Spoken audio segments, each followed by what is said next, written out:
2023. I am calling to order the Pacific Grove Unified School District School Board meeting. Ta-da. Roll call, please. Or would you like me to read the statement first, Mandy? No, yeah, statement first. Statement first. Okay, you got it, Ralph. All right. I'd like to announce for the record that this meeting is being conducted pursuant to California Government Code Section 54953B concerning teleconferencing of meetings.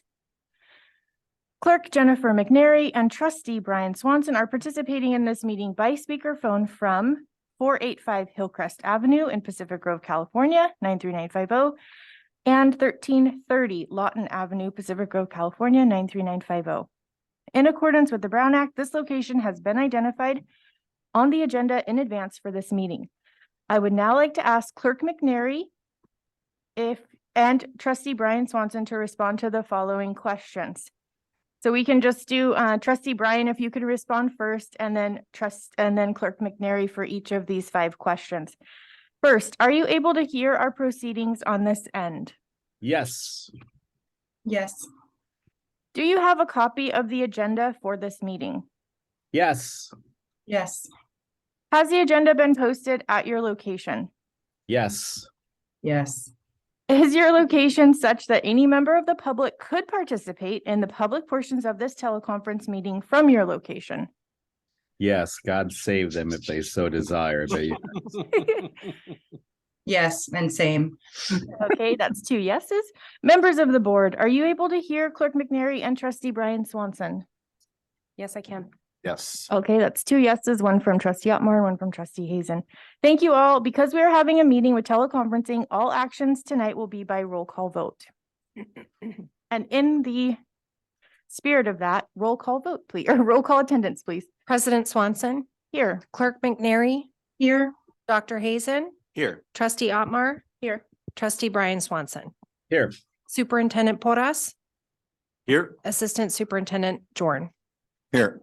Thank you. Thank you so much, Mandy.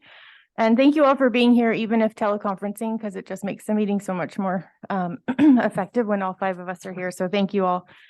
Next item is item C, which is adoption of the agenda. Ralph, tell us about any changes on the agenda, please. My pleasure, Madam President. We have a couple of items that are included in your blue folder and have already been posted. Otherwise, we have the revised consent agenda B, the minutes that were reflecting the student board rep not being present at the previous meeting. The revised consent agenda K, which was the J13A waiver, and then the walk-on out of county for an event happening in just a couple of days. So those are the 3 items that were included in the agenda or changed, and those have already been noted online. All right, thank you. And for that walk-on item, is it all right if we agree now to place that right after the volleyball action item? It's up to the board. Board, how do you feel about that? I'm going to go through the list here. Trustee Hazen? Yep, that sounds great to me. Okay, Trustee Otmar? Okay.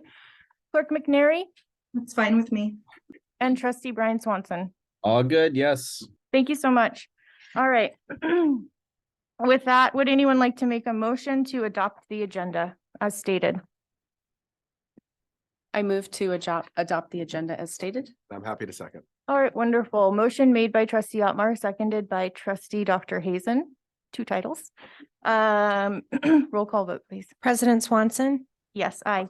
Clerk McNary, Aye. Dr. Hazen, Aye. Trustee Otmar, Yes. Trustee Brian Swanson. Aye. Thank you so much. Motion carries and passes unanimously. Moving on to the next item. Closed session. I'm going to identify the closed session topics that we're going to discuss tonight. So we have 5 items on the list. First, negotiations, collective bargaining session, planning and preparation with PGTA. Second, negotiations, collective bargaining session, planning and preparation with CSEA. Third, conference with legal counsel regarding pending litigation. Fourth, public employee dismissal / discipline / release / complaint. Fifth, superintendent goals review. Do we have any public comment on these closed session items?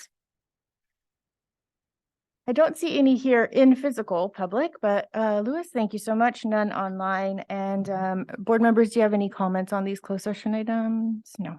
Okay. Thank you so much. We will now adjourn to closed session. I couldn't be happier to see everybody here. Thank you so much for coming to our meeting. We don't get to see very many people, so it's wonderful. Anyways, it is now 6:30. We're going to start our meeting right on time. And I am going to hit this gavel because we're coming back from closed session and we're reconvening here in open session. Thank you. Okay, so first thing on our agenda is we are going to report our action that we took in closed session. So first of all, related to negotiations for PGTA, related to negotiations for CSEA, information was given to us as a board and direction was given. Related to item 3, conference with legal counsel regarding pending litigation, I'm going to read a statement. One moment. By a unanimous vote of the board, we voted to approve a mutual compromise and release agreement to settle Monterey County Superior Court case number 22-CV003133, Imogen Erickson versus Governing Board of the Pacific Grove Unified School District.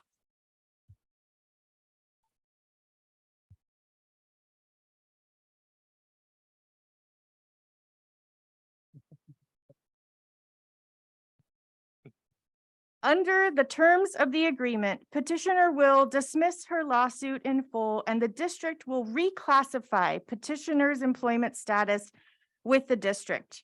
There was no admission of liability by either party. Thank you. Okay, the other items, public employee dismissal, release complaint, information was given.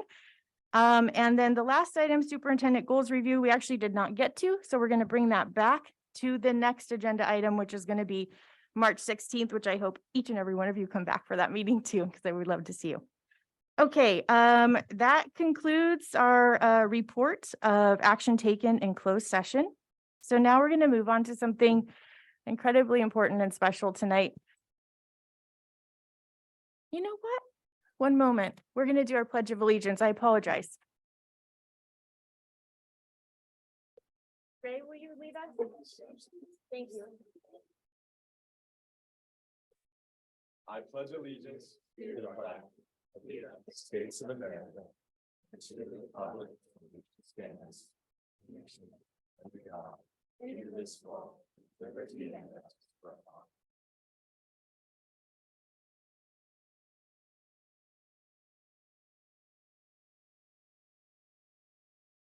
Thank you. Next up on our agenda is something incredibly special.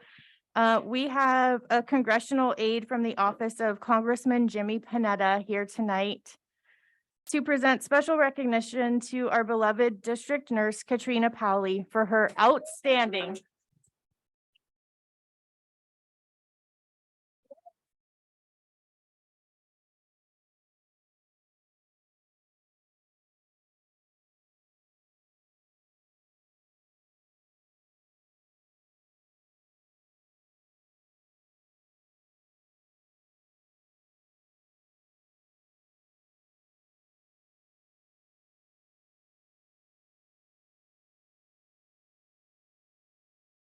Yes, thank you. This is for acknowledging her outstanding, I don't even want to sit down. I'm so in love with Nurse Katrina. Okay, for her outstanding efforts during the pandemic, exceeding expectations to ensure the safety of our students, staff, and families.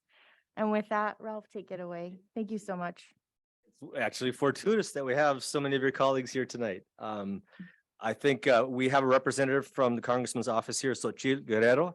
But I just want to make a couple comments, and we shared back and forth. So what she's going to share is also coming from the district.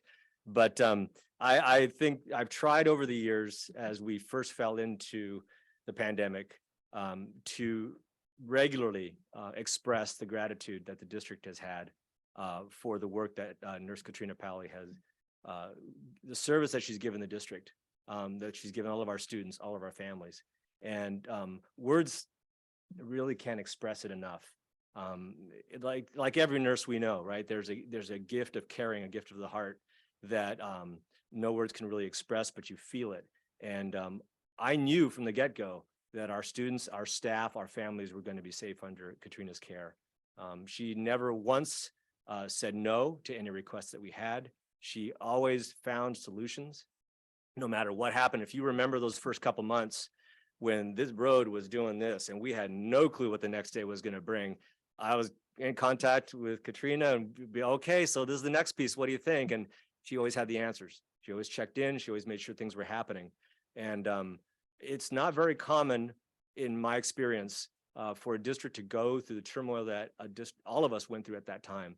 But we were in just amazing, remarkable hands. I can't thank you enough, Katrina, for the work that you've done. I know that all of us feel the same. This recognition is just really a very small way that we can say thank you. And I know the Congressman's office can relay that a little better perhaps than I can. So on behalf of the district, thank you for everything that you've done on behalf of our students and our staff.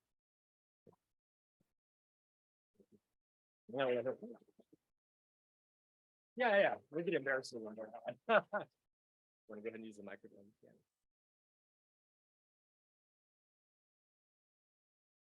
Good evening, everyone.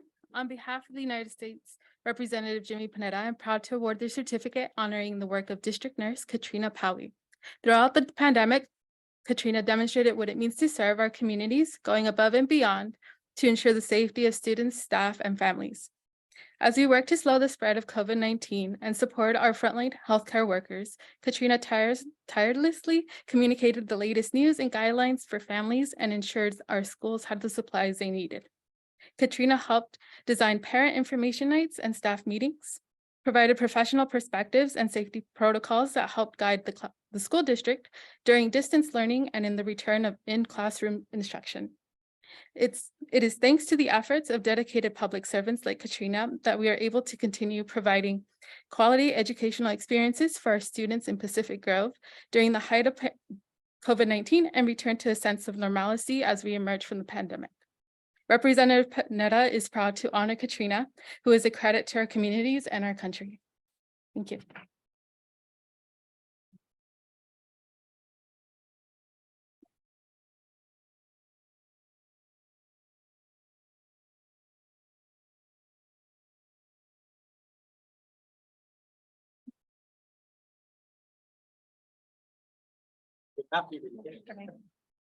I just want to thank everyone so much for the support. One of the first thoughts that I had as I learned that I was receiving this award is nobody does anything solo or on their own. As I look out to all these faces, there's so much support and so much gratitude. So I'm so grateful to work with all of you. And I'm not kidding when I say that I truly am grateful to work for the best school district there is. So so grateful for this wonderful school district.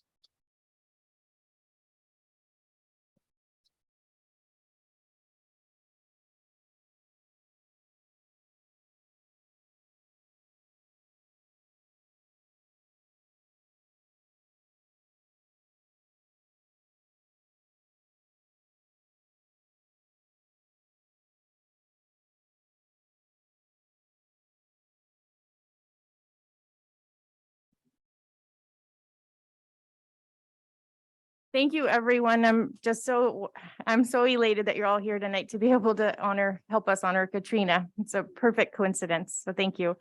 It is 6:39 right now. We are going to take a brief recess in just a moment. We have snacks for everyone out in the lobby to help celebrate Katrina. But right before we do that, I'm just going to ask any of the board members if they have anything that they would like to say to contribute that wasn't already said tonight. And then after the board members speak, I'll let the public speak, or you can also give her kudos while we're out having snacks together. So I'm going to start with the board members that are here in person. So Trustee Hazen, please go ahead if you have anything. I just want to say, Nurse Powley, thank you for myself and my children for everything you did. Thank you so much, Trustee Hazen and Trustee Otmar. Katrina, I'm gonna cry, so thank you. Yeah, I think we've That's all all I've got. experienced Katrina helping keep our kids and ourselves very safe, and we appreciate it. You're an absolute, as my daughter would say, best hero. You're the best hero. Go ahead, student trustee Avila. Thank you so much, Ms. Katrina. It really means a lot, I know, to students and parents, how reassured you kept us during, just the crazy time of COVID with the constant emails and stuff like that. So I know that really meant a lot to everybody. And there's also everything else that you balance, this past winter being the team mom and the basketball, you did so much there. I just don't know how you balance it all. So really look up to that. So thank you so much on behalf of everybody. Thank you, trustee Avila. And then we have two trustees tonight who are zooming in. So first I'm going to go to trustee Brian Swanson, if you have any words. I do have some words. Nurse Powley, thank you. I like this phrase that I've used often over the years now. It's like, you are all kinds of awesome. So thank you for being all kinds of awesome. And it's like I'm out zipping around town sometimes, and it's like, oh, there's Nurse Powley here. And now you're walking down there, and you're getting in your car, and you're going off there, and you're helping so many people. And it's like there's a lot of students and a lot of staff in this district, and you're out there. And for me, the last week and a half, while I spent most of last week in bed, you were there just with advice and support on that too, as I had my own battle. So thank you, just personally, but on behalf of everybody within the district and the community. You are indispensable and an incredible asset. Thank you so much.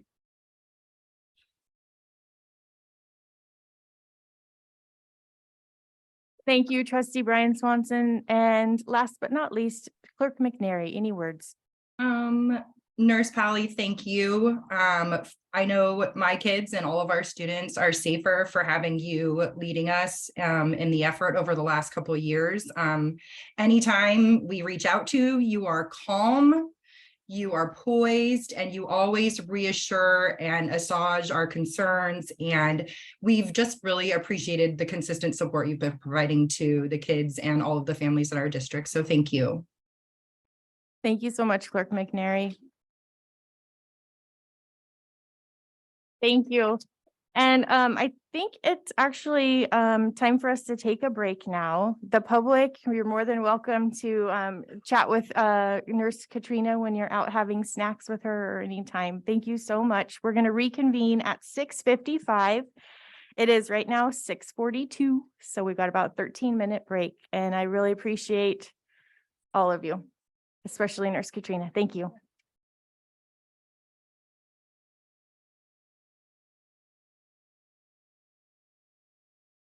All right, thank you, everyone. And I see that we have our three trustees here up on the dais, four, I guess, including myself. And we have our two, let me just put my glasses on, make sure we have our two.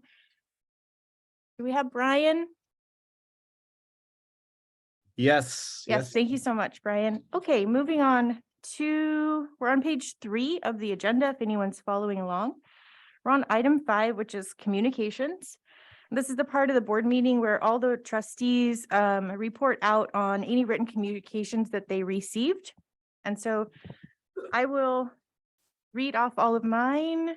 I'll go first, since typically the board president receives quite a few. So I got an email regarding concerns about PGUSD safety plans, an email regarding a tree replanting plan for the district.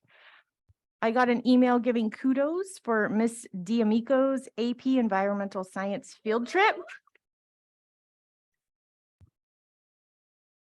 I got a thank you to Ralph for attending Forest Grove's safety debrief.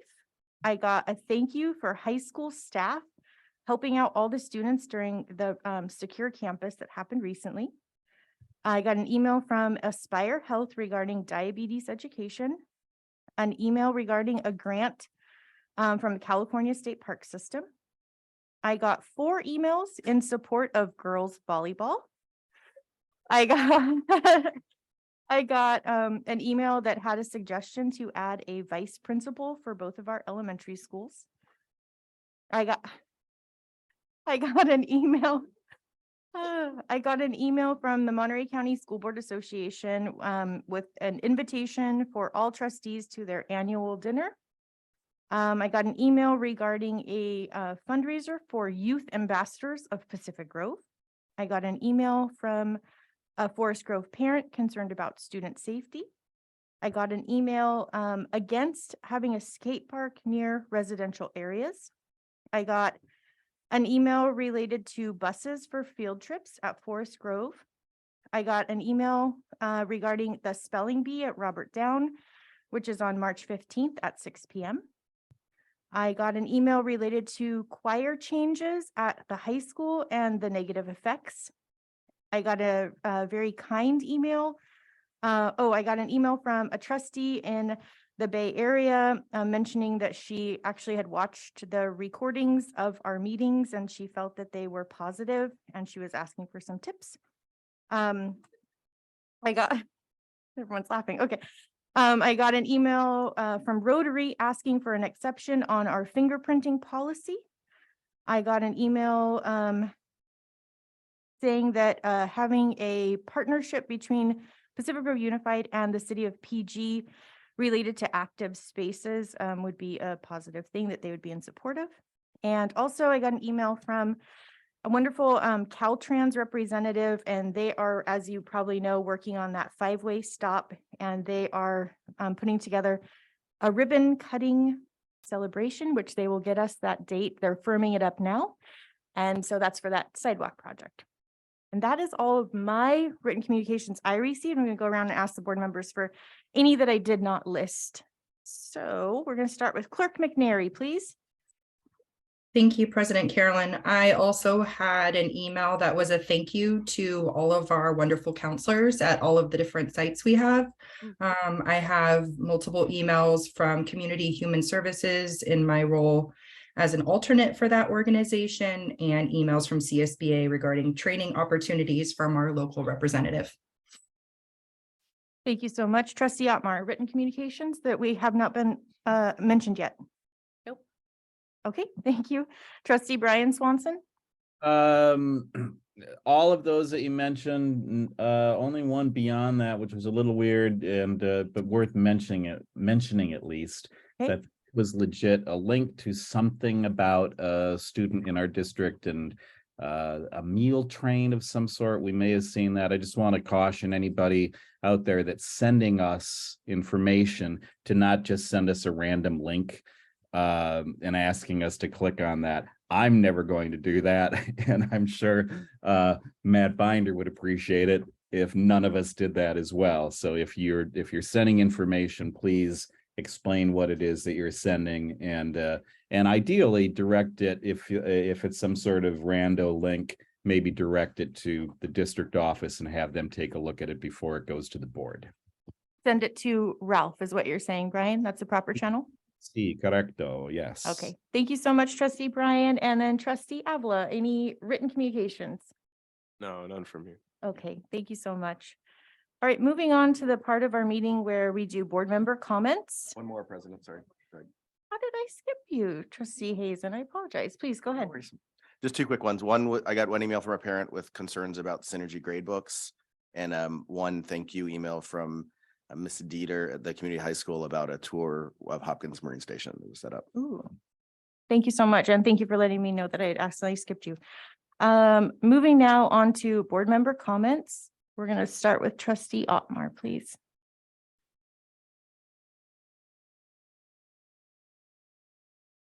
I have no comments at this time, actually. Thank you. Okay, thank you. Trustee Brian Swanson. I've got, just use hand sanitizer, mask when you feel it's necessary, or if you're wondering whether you should or not, especially on a flight from Nashville to San Francisco and everybody's hacking up along. Let's be careful out there. That's all. I understand. Thank you. So my board comments are actually, I just have two things. So one of them I had in my calendar tickled to bring up and make sure that we're looking into summer school meals. We kind of, I just wanted to make sure that those are rolling, that we're looking into that. And then also, just to let anyone in the audience know, if you're here for the volleyball item, the board as a whole, we moved that up to the most top part of the agenda that we possibly could. So we appreciate all of your time. I just wanted to let you know that that was bumped up. So we're getting there. That concludes my comments, actually. Trustee Avila. First of all, it's really cool to see a lot of past teachers that I've had in here. So that's really cool to see. A little intimidating also. So I'll try to sound as professional as possible. So just some sports stuff going on at PG High. The softball girls had a game against Monterey today. Not exactly sure how that went. Hopefully it went our way. And then on the baseball flip side of things, did not quite go our way today, but it's okay. We'll have another crack at it on Saturday. As well as the boys tennis team are also playing their first match on Saturday. And then the track team, I believe their first meet is on Tuesday. So it'd be cool to see some faces out there whenever you guys can. Pretty fun to watch sports. And then as far as the leadership class goes, not a whole lot going on, but we have a lot of preparation right now as the year is ending. We have a lot of fun events. We have Powder Puff at the end of the year. We have prom. We have the Sadie's Hawkins dance. So just kind of planning all those and hoping for a really solid end of the year. So that's it for me. Thank you, Trustee Avila. Trustee Hazen. Yes, just three quick ones, I think. I first wanted just to mention how much I appreciated hearing from so many teachers at the board meeting and apologize personally for any hurt caused by the opening offer. I can't speak enough about how much I personally value and my children personally value the teachers of the district, but I do realize words are often simply not enough. So thank you all for being here again tonight.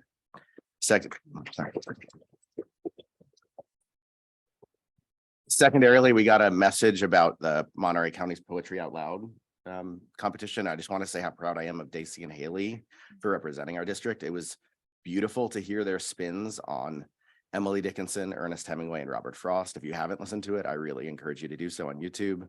So please, students, keep representing our district so well, and parents, district employees, please keep sharing such activities with the board. Lastly, I did attend a quick course. I did attend a quick course on best practices on budget finance with the MCSBA, which had a lot of advice for the LCFF schools, of which we are not. We are basic aid. But the good news was they did talk a lot about signs of leadership problems, which we as a district did not check any of those boxes at all. So that was really encouraging. But I'm happy to talk with folks more about that if anyone has any questions. Thank you. Thank you, Trustee Hazen. And Clerk McNary, you're up. I'll be brief because I'm under the weather and I want everyone who's there in public to have plenty of time to speak.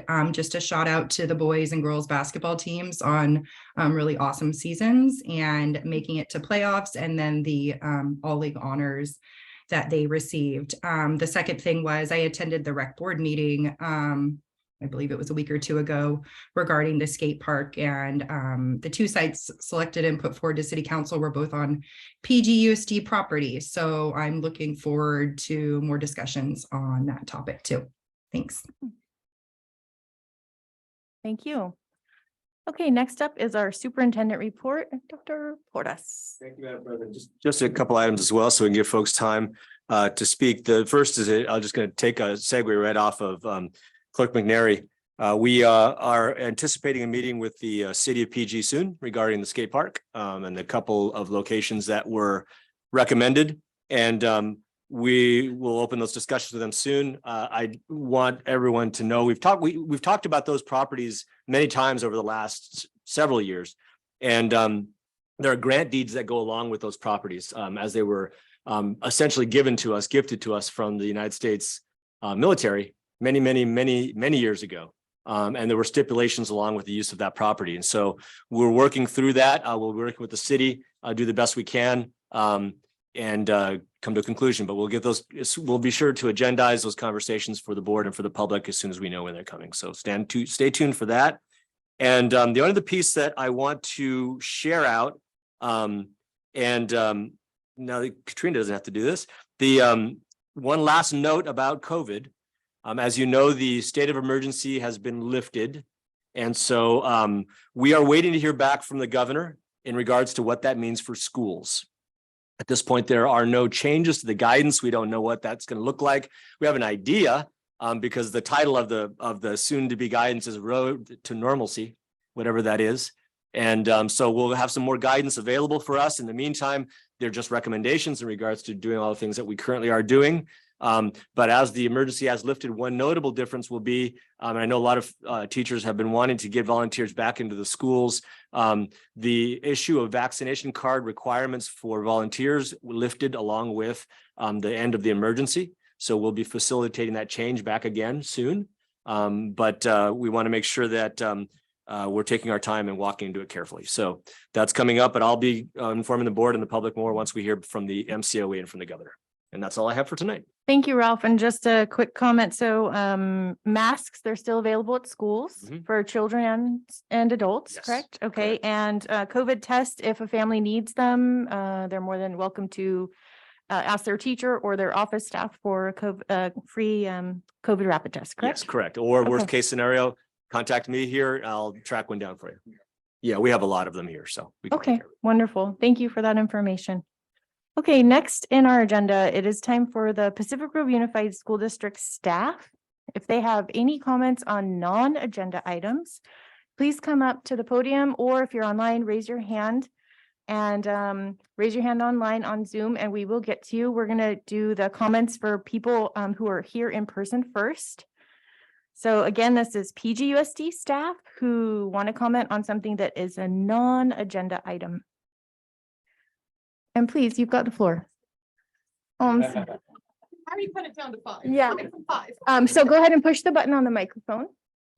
And then push it and then move your hand for a sec. And perfect. It's the little green ring at the bottom means it's on. So you have the floor. Please go ahead. Thank you. And you know what? Never mind. Well, I was gonna, please go ahead. I was just gonna, when we do public comment, we typically limit to 3 minutes, but this Oh. is staff comments. So Can it go longer? Ralph, 3 minutes. That would be Ty- awesome. Typically, staff doesn't go longer than 3 minutes, but let me read this quick disclaimer Okay. for public comment. I'll read it real Thank quickly. you. No problem. So public comment on any item of interest to the public that's within our jurisdiction will be heard. The board will also take public comment on each specific action item prior to board action. Any individual wishing to comment on a specific item on the current agenda are kindly asked to wait until that item is being discussed. The board will allow a reasonable amount of time for public comment on each agenda item not to exceed 3 minutes per speaker and no more than 20 minutes per each item. And speakers will be called sequentially, which I already went over.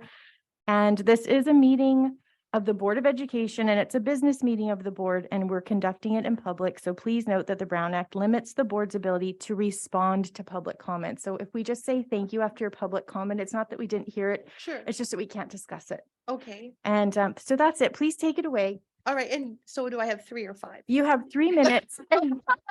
Thank you for clarifying. You have 3 minutes, and the 3. little the lights here that are on your podium, Mhm. it'll start in green, and when you get close to 3 minutes, and when you hit 3 minutes, it'll go to red.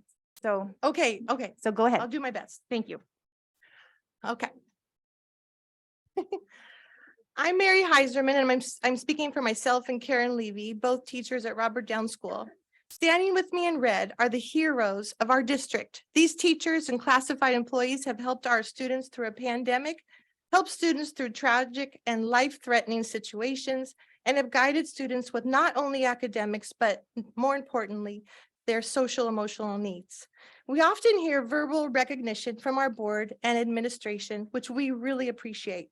However, when it comes to recent offers of compensation, we are insulted, demoralized, and feel downright unappreciated. This is our 38th year, Karen Levy and I, in this district. We have felt blessed to work with the parents and students in this community.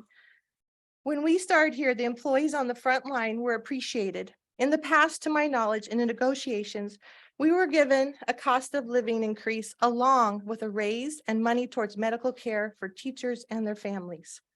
We felt everything was done in good faith, and we came to the table in hopes of a fair compensation package.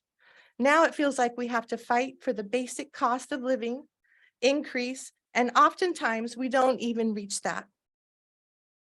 The past 15 years, we have watched the morale among teachers and classified staff take a dramatic dive.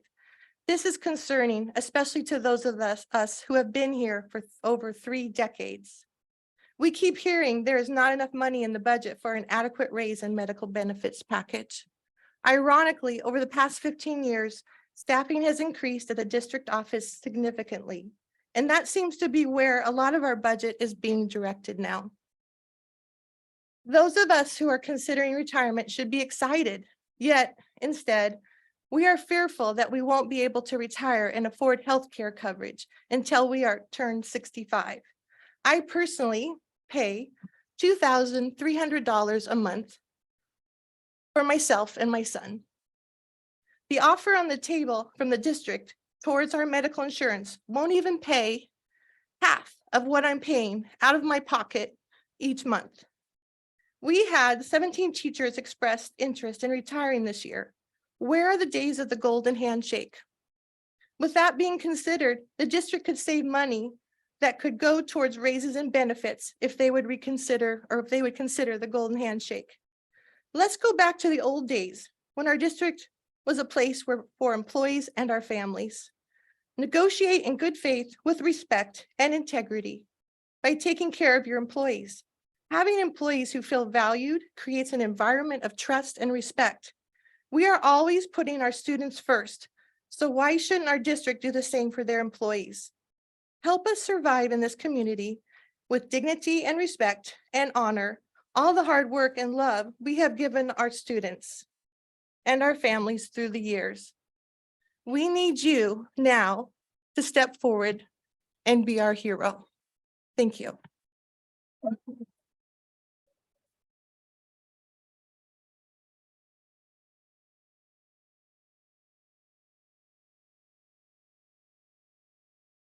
Thank you very much. Any other PGUSD staff? Hello, you have the floor. It's on. Okay. Hetal Patel, second grade, Forest Grove Elementary. I am here tonight to share with you that I am tired. I am tired of having the same discussions each year. I think I could say we're all tired. I'd assume you all are tired of hearing about it as well. For the last few years, we have asked for the cost of living, a number that is calculated by the state, not a number our unit makes up. Please consider giving us a reasonable and fair offer so we don't have to keep wasting each other's energy, time, and resources. Let's spend our time on the many other things that we need to put our undivided attention to. Thank you for your time. Thank you. And the next person, hello. Thank you. You have the floor. Thank you. I'm Matt Kelly. I teach art at the high school. This is my 21st year in the district. I'm going to summarize. The first thing I wanted to let you know is I've been a professional educator full-time for 25 years, and I've had 8 supplemental jobs in order to own a house on this peninsula.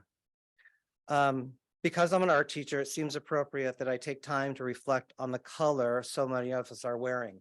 If you are not in the room, there are at least 100 people, if you count the people standing in this room and the people outside, if you are not aware of what's in this room right now. Last month, there was about 25 people with red. Now there's over 100 people with red. Now, please look around and see who is wearing red, but also who is not wearing red. Are the board members wearing red? Are the superintendents wearing red? Are the members of the district's executive leadership team wearing red? I wear red tonight because I want the board to see our courage, power, love, sacrifice, vigor, and passion. We wear red to symbolize our courage and power as professional educators and staff. We wear red to symbolize the vigor we demonstrate when we teach and help students. This red symbolizes the unseen sacrifices we make when working beyond the school day. This red symbolizes our beating hearts, which are passionate about student achievements. We wear to show love for the schools. Red is a paradoxical color because while drawing attention like no other color, it also makes you think about anger, fire, aggression, danger, and pain. We wear red to show you we are angry with the district's negotiation tactics. This red symbolizes our blood boils when we are not made a budgeting priority. We want this red to illustrate the pain we feel when the district does not keep up with the rising insurance and cost of living expenses.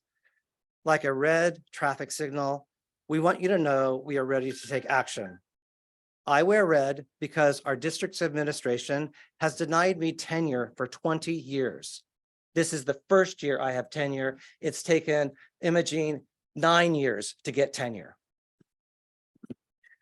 So I'd like to ask you a couple questions, especially the board members. I asked the board to clarify, my time up? No, you have 30 seconds and you can turn the clock towards you if you need to, so you can see. Ask the board to clarify why negotiating meetings are scheduled during the hours students are in school. That takes staff and teachers out of the classroom. Could you clarify why there's no board member in the room during actual contract negotiations? And could you clarify why the district's budgeting for wages and benefits happens 8 months into the year after all other things are spent? Okay, I'll share a copy with my questions that I summarized directly to the board. Thank you so much for that. Okay, next up, Ms. Surfa. All right, please. You have the floor. You have the floor. Hi, Carrie Serpa. I teach at Forest Grove. Supporting students means supporting staff and families with fair compensation and adequate health care. We're not asking for a raise. We are asking that salaries keep pace with inflation. Teachers and staff cannot fully support students when they spend over an hour a day commuting because they do not teach in the area because they can't afford to live here. Teachers and staff cannot fully support students when they're worried about the increased cost of housing, a 13% increase just in the last year. Teachers and staff cannot fully support students when they're worried about paying medical bills, and our health care increased another 5% this year alone. With recent updates to our neighboring district's salary schedules, we are no longer number 2 in take-home compensation. The draw of teaching in this beautiful area is no longer enough to attract and retain highly qualified educators to PGUSD. At the very least, we must keep pace with surrounding districts and offer fair compensation and affordable health benefits. If teachers and staff cannot afford to live where they work, then we have lost a vital component of our Pacific Grove community. Thank you. Thank you so much. Okay, we're gonna, please go ahead. Please go ahead. And I appreciate all your clapping, but it is taking away from the time that the folks have to speak. So please Good go ahead. evening, Pacific Grove Unified School District board members, district office staff and admin, parents, and teachers. I appreciate all your time tonight. I am a mother of an almost 3-year-old, a wife, a learner continuously, a Pacific Grove High School graduate, a community member, a daughter, a sister, a friend. Just like many of you, I'm trying to get through every day the best I can. I'm Darcy Tenenga, a passionate and dedicated home economics, video bulletin, and foods teacher at Pacific Grove Middle School. I'm standing here tonight in solidarity with the teachers of Pacific Grove Unified School District to voice our displeasure with the proposed 2.5% raise. First off, inflation being between 7 and 8%. Last year, we only got 5% salary increase. Pacific Grove Unified School District teachers are falling behind with salary when compared to cost of living. With groceries almost double the price and healthcare costs increasing 5%, we are struggling. As inflation continues to be around 7%, with our salary not keeping up, many teachers, including myself, need to cut costs to survive, including food, childcare, medical needs, self-care, heating, retirement savings, and more. I'm currently living month to month with my paychecks, and it's a struggle. Living month to month is stressful, and hearing Pacific Grove Unified School District is not willing to match the increase in cost of living makes me feel unappreciated. Many teachers, including myself, take many hours a week out of our own time to make sure students are receiving the best education possible. Our service is honored with emails of gratitude and PTA lunches, but the district is not able to step up and honor our hard work with matching the salary increase to inflation, leaving us frustrated. Secondly, cost of healthcare has increased by 5%, and available doctors that are taking new patients and not affiliated with CHOMP continue to decrease in Monterey County. This school year, I had to make the decision to travel to Santa Cruz County for my healthcare needs. The time and energy it takes to commute and plan appointments around school hours is wearing.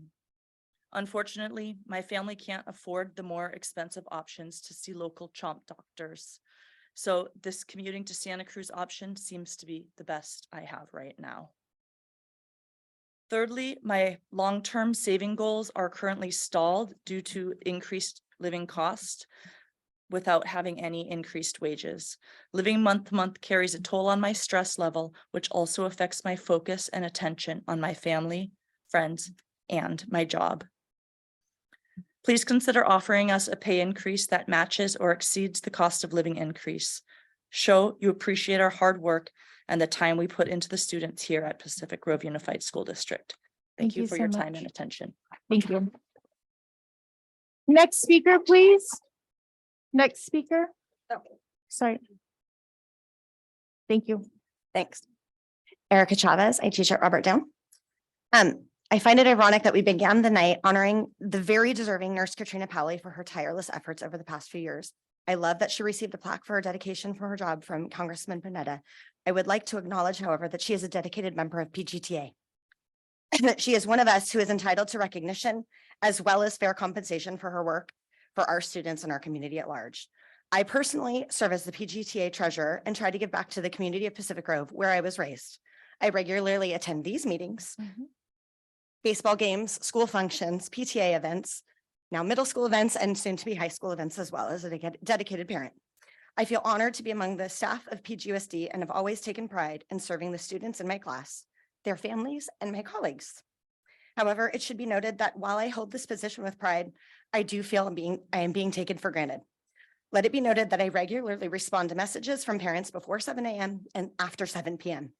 I do not do this not because I can't set boundaries, but because I, as a working mother, trying to juggle parenting and work, sorry, nervous, whoa, understand that sometimes the only times I can reach out to my children's teachers is not between the school bells. I have spoken with parents well into the evening regarding their children's academic performance and even their safety in the classroom to make the children and the parents feel more safe with sending their children to school the following day. Again, I do not hesitate to be this available because that is what our students and their families need. However, I do feel that this availability deserves fair compensation. I personally fall on a place on our salary schedule where I am stuck, for lack of a better word, meaning I am in a dead zone and will essentially only be taking a pay cut from last year because of inflation, because I don't move down a year with years of service. I am not alone in that position. Please prioritize teacher compensation to continue to attract and retain the best for our students in PGUSD. Thank you. Thank you. I'm just gonna, it's 7:26 and we have until 7:31 for this item. So I just want to see if there's anyone online. I want to give a chance for anyone online to raise their hand if there is anyone. Please raise your hand. We're gonna have our next speaker go because I don't see anyone right now. So go ahead, please. And if we have someone raise their hand, they'll go after you. Okay. Well, I will be very quick. I'm much more comfortable talking to little people than I am to big meetings. And I think all of us just want to come and do our job. We want to be able to afford to live. And living month to month isn't fun. We can't give our full attention and support to our students when we need to work additional jobs. And I have had to go and take an additional job. I always think it'll last us, but it doesn't last us. And we have to do more. So, you know, we just want to do our job. We want to take care of our kids. We want to take care of your kids. And we just are looking for some support. Thank you. And Louis, I can't see Louis. Louis, do we have anyone? Nobody? Okay, thank you so much. Please continue. Good, then I get to go. Yes, please. Laura Leagona from the high school and the PGTA president. Before I start, I want to thank all of the amazing staff members that are here to support your executive board and your tireless negotiators. Thank you very much because you are the backbone of this district. I'm going to actually read something from that Jolene Costalis sent because she couldn't make it tonight. She said, "My name is Jolene Costalis and I have been teaching for 27 years, 19 of these at Pacific Grove Middle School. I love my job. I can't imagine doing anything else. My colleagues are my friends. My students are awesome and I appreciate the family parent support so very much in our community. It is common for me to be out and about and hear someone shout out from across the street or down the road, 'Hi, Ms. Costalis.' Most of the time, it's one of my students, past or present, and sometimes even parents. What a great thing to be able to be in this community of PG. I'm so very lucky. However, it is becoming increasingly difficult to live here. The rents are going up, the cost of nearly everything is rising as I age, medical costs are piling up, and I'm finding it more and more difficult to keep up with it all. This is stressful, especially as a single parent. Life stressors over the past few years have been overwhelming at times. You must know and understand this, as I'm sure many of you are dealing with similar situations or know someone who is. You can help alleviate these pressures by giving us a raise that will actually help, and by reducing the amount of out-of-pocket healthcare costs many of us are facing. What you will get in return is a happier, healthier, and more productive staff at PGUSD. Thank you so much for your consideration and hopefully for your action on these matters. Now, from my own self, this morning I was teaching my econ classes that we were taking a look at jobs that you can have and what kind of education it takes. Of course, it takes extended education to be a teacher and what that looks like to live in a community. And I had to talk to them about the realities of sometimes where you want to live and what you want to do don't go together. This community needs us just as much as we need this community. Please consider that when you are talking about the kind of compensation that you will consider for the teachers and staff of our schools, because we want to be here and we want to help you. We want to serve the students. We love these jobs. That's why we're here. No one who doesn't like teaching stays in the profession. You just can't do it. I would even say no one that doesn't love it. There are those days, but everyone is here because we love our students, we love the families, and we love each other in what we do. So please show us the love and consider that when you come with the next amount. Thank you. Thank you so much. And we are at 7:30, and instead of erring on the side of under allowing, if it's okay with the board, is it okay to allow one more speaker? Okay, and I can see you online. Please go ahead. Sally Richmond, Pacific Grove High School.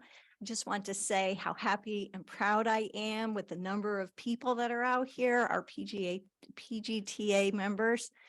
Dr. Hazen thanked us for being here, but the truth is that we shouldn't be here. We shouldn't have to be here at all. These people should be home with their families. They should be home cleaning up after dinner and helping their kids with their homework and even preparing our lessons for the next day. So my request is that we stop this haggling as if we were used car salesmen. And we come in with legitimate offers from the start. My other request is that we take Beth Schumass's suggestion, she's not here today, but that we engage in win-win training, both sides of the negotiation, and that we have a school board member present at the negotiation so you can hear what we're saying, and then we don't all have to show up here and do this. So I said I would keep it short. Thank you all very much.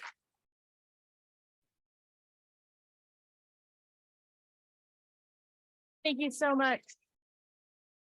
All right, so now we're moving on to the part of the meeting where this is where any individual who's a member of the public and desiring to address the board can come up and speak. The same guidelines apply, 3 minutes. I see folks leaving, that's okay. 3 minutes per comment, no longer than 20 minutes for one total comment.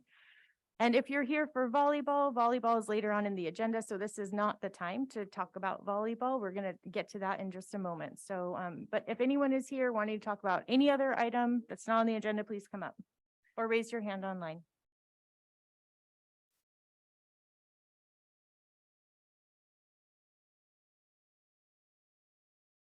Thank you, everyone, for coming. And Louis, I see no one is online. Thank you so much. Okay, we're gonna move on to the consent agenda part of the meeting. I haven't looked at anyone's eyes in the, I'm just checking in. Okay, visually good. Everyone's here. So consent agenda, items listed under the consent agenda are considered to be routine or may have been discussed at a previous board meeting. So I'm going to start with trustee Brian Swanson. How do you feel about consent agenda? Do you have anything you would like to pull? I've got nothing to poll, just one comment on, Yes. there was an overnight activity request that was after the fact. I'm sure there's a good reason. I'm guessing somebody might even want to pull it. I'm just gonna urge us all again, let's try not to have those happen. It's I'm guessing it was unavoidable, but again, let's endeavor to not see those. It's a bummer when they come up. That's all. Thank you, trustee Brian Swanson. Next are my comments actually in the list. So I did have just a quick comment about item C. There's a certificated assignment order. There is an individual retiring after quite a few years. And so I'll say something really quickly, and I'm sure Ralph is going to say something too. But Wendy Milligan, thank you so much for your years and years of service.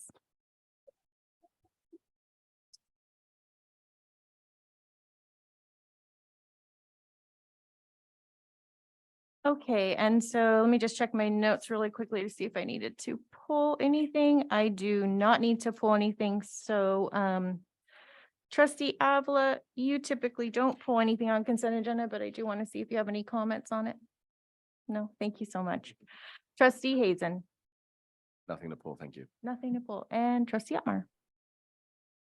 I'd like to pull H, consent H, Consent H and I. and consent I. All right, thank you. Clerk McNary, Nothing to pull, no comments. Thanks. thank you so much. Okay, so we've heard from all the trustees now. Can I get a motion to approve agenda minus items H and I? Is that correct, trustee Otmar? H and I? That's correct. Okay, thank you. Get a motion to approve consent agenda minus H and I. I'll make a motion to approve the consent with the exceptions of H and I. I'll second that.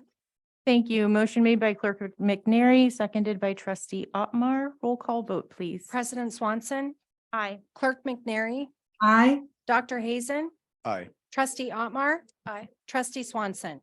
I Thank you. Thank you. Motion passes unanimously. And we typically then take those items and put them at the top of action discussion. We'll do those really quickly. So trustee Otmar, can you talk to us about item H, please? Sure, just a quick question about the student to adult ratio for this Disneyland trip. Looks like there's 50 students to 3 adults. It's my understanding that they're going to be going on a non-regular day, so there won't be a lot of other students there. But I'm just wondering about the liability of that, of having 50 students to 3 adults. Thank you so much, trustee Mhm. Otmar. Mr. Garcia, I see you're at the podium. Would you like to comment on that?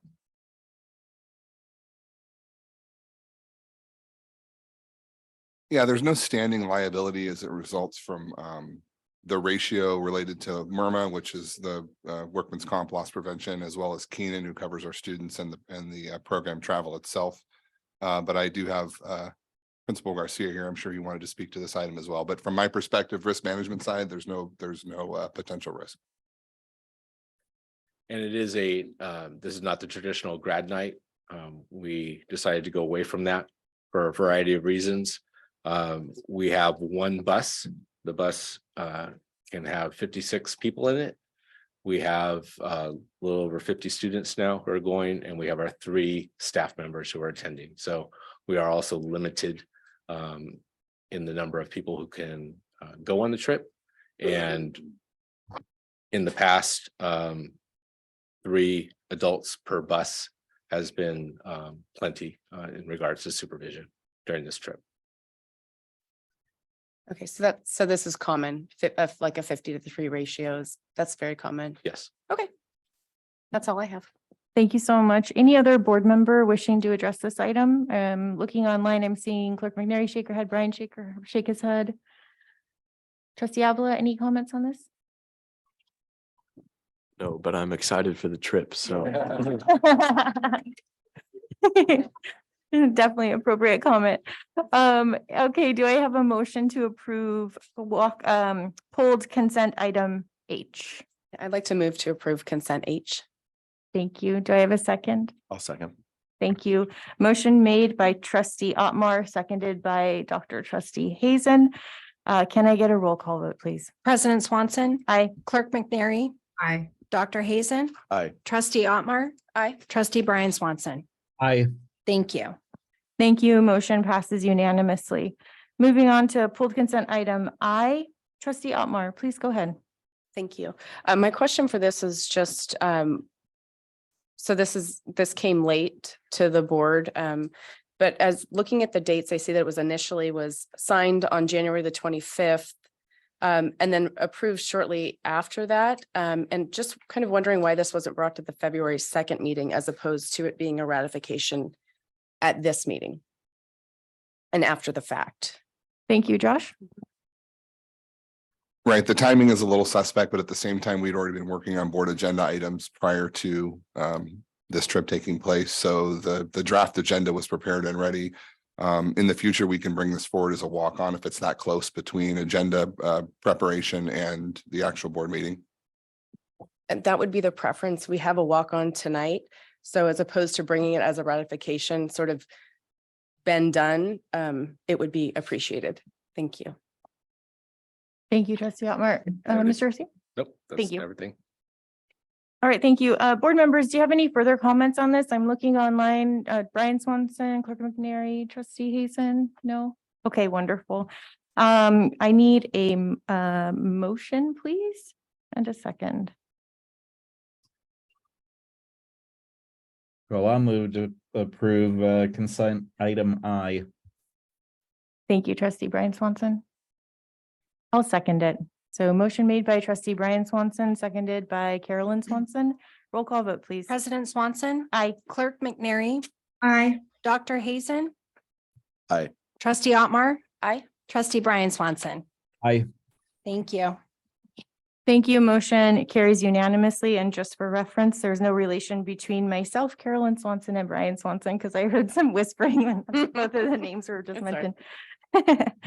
All right, moving on to action discussion item. We are now on item A, which is the freshman volleyball girls item. Okay, so I do have a special request about clapping on this item, which may sound a little strange, but one of our goals as a board is to hear from everyone. And so there may be someone in the audience who is very in favor of this, and there may be someone in the audience who is very not in favor. And we never want to create a situation where there feels like intimidation or quiets down somebody else. So we are going to ask that we don't clap or snap, but we appreciate every single one being here, and we want every single one to come up and feel comfortable saying their piece. And so we are going to start with freshman volleyball girls item. And what typically happens is a staff member will do a presentation, then the board will talk about it a little bit, then we'll go out to the public for you to comment on it. Then we'll go back to the board for direction to staff. And so we have our staff member coming up right now. Mr. Garcia, you have the floor. Thank you. Lito Garcia, principal of all the high schools. And with me this evening is Athletic Director Chris Morgan. So we've prepared a very detailed cover letter for all of you that you've all had the opportunity to review. So without going over all of that information, I just want to know if there's any questions from the board at this time. Thank you, Lito. I was expecting a little bit of a presentation, but board, would you like a little bit of an overview of a presentation at this point, or would you like to go straight into questions? It's up to us as the board. So I'm looking online. I can see Clerk McNary. Would you like a presentation at all? I can just ask my questions and get the information that way, I suppose. Okay. All right. Thank you. Well, then I'll start with the board questions. Thank you, Mr. Garcia. One moment, we'll have our questions for you. So trustee Avila, I'm going to start with you if you have any comments or questions. I have no questions. Thank you. Okay, thank you so much. Trustee Hazen. I just want to say I'm really happy to see this on the agenda, and I'm 100% in favor of increasing sport activities. My main question is, or my main concern about approving it is just if there would be a negative impact potentially on the JV girls volleyball team. For example, if there were 15 freshmen that wanted to play and 3 sophomores, would there be a way to approve it so that the JV would still be allowed to support the sophomore girls? A couple things I want to clarify before I get to your question. Actually, if you could just address this question, that would be great. Okay, first, there could be an impact. There's obviously for all levels, there will be tryouts. And as you move up the level, the ability level and skill level of the players comes into play. Will there be freshmen that want to play a level higher than their grade level? Or are we gonna limit them just to playing freshman volleyball? That's it. Are we only going to allow sophomores to play JV volleyball? I think that's a question that needs to be answered. That would have to be stipulated if we were to create that team. Now, it has been past practice that if an athlete was good enough to play a level above their grade level, then it was at the coach's discretion to have that player try out. And if they proved they could play at that level, they would make that team. So it could have an impact, yes. Can I ask just one quick follow-up on that? Is the same true other circumstances where a JV team has been formed, but a varsity is not, or is usually the varsity team formed and then the JV follows, if that makes sense? All the programs are top down. So we start at the varsity level and move down from there. We are required to field a varsity team first. Thank you so much, Director Morgan. Okay, next up is Clerk McNary. Questions, comments, please? And you're muted, Clerk McNary. Thank you. Sure.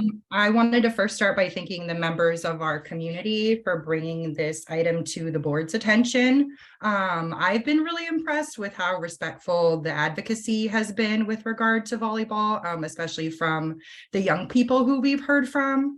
I am in full support of adding a freshman volleyball team. I think our programming should reflect the demand and the interest in our community.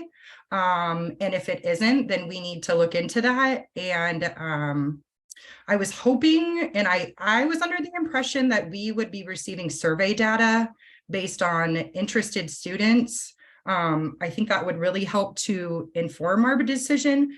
But like I said, overall, I'm in favor of this. I had a couple questions about the staff report. The paragraph that speaks about misinformation in several emails. I wasn't sure the relevance of that to the volleyball team. I just wanted to say, I appreciate that anybody who writes into the board, and I think it's our job as people who are now within the system to help educate members of the public who come forward and teach them what the proper channels are. I would have loved a recommendation from staff. I don't think we have one. Like, what are our options? I would love to know. And just looking at the issue of finance, I did the numbers on my own. It looks like startup fees are around 7,000. Ongoing expenses yearly will be around 5. I hope that's accurate. And then I was curious about the issue raised, the Title IX issue raised in the staff report and how that's been resolved or addressed. So I realize that's a lot. Thank you, Clerk McNary. And just as you know, as you were quoting the numbers, Mr. Jorn was nodding his head in agreement, so those numbers are accurate. And Ralph or Josh, would you address the Title IX question? As it relates to the high school, they're currently working on the numbers. I know that they've gotten numbers now from this current year and then going back a year. If that is, I think that's correct, Principal Garcia. And we're continuing to pull those numbers back and get that corrected so that we can get that onto the webpage. Right. Thank you. Clerk McNary, did that answer your Title IX question? Yes, thank you. Okay. Anything further, Clerk McNary? No, just that I am in full support of adding the freshman volleyball team at the high school. Thank you. Okay, thank you so much. Trustee Otmar. Thank you.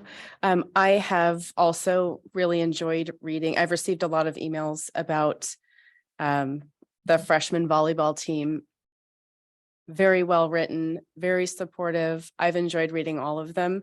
And so that's been nice for me. I'm also in support of creating this team. I did have a question about the survey. There's been talk that there was a survey done. I don't know if there is no survey. Okay.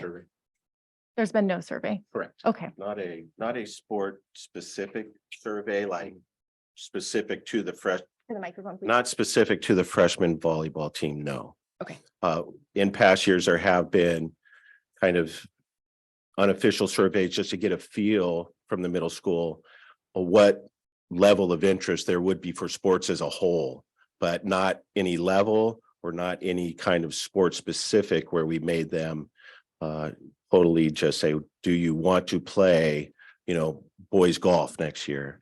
And it was more just a general idea of, hey, if you might be interested in this sport, hey, give us your name, we'll contact you. Here's where you can find information.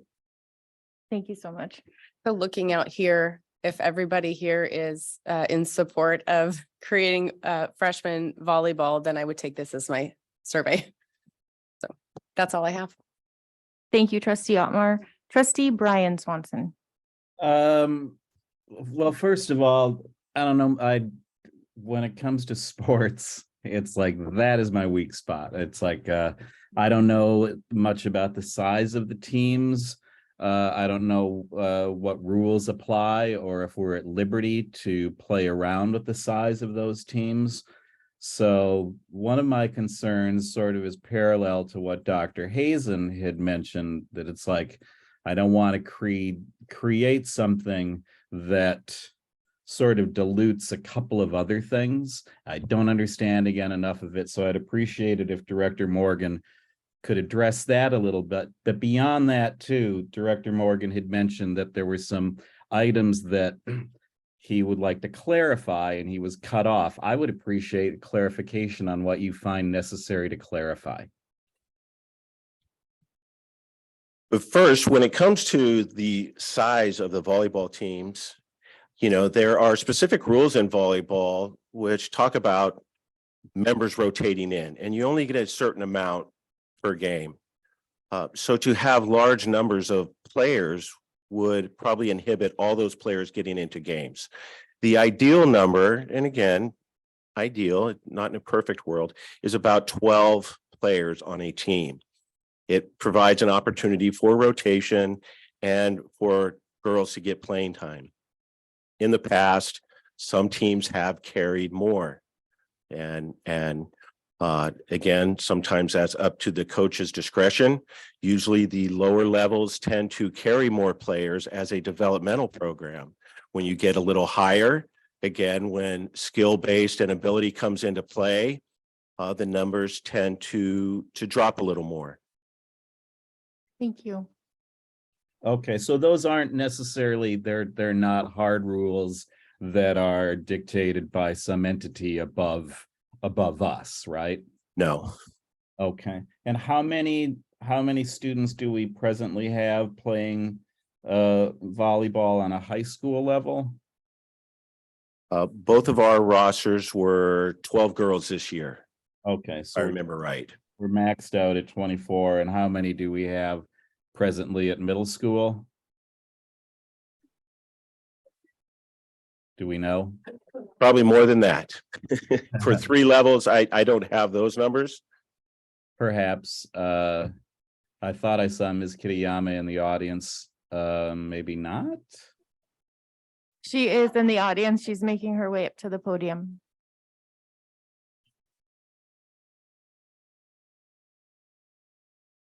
Good evening. So middle school's a little different just because the 6th grade team is a developmental team, but the coaches can't effectively coach more than, I would say, anywhere from 13 to 15. I believe the 8th grade team that it'll be moving up as freshmen had about 13. They had 12. So the eighth grade coach is here tonight.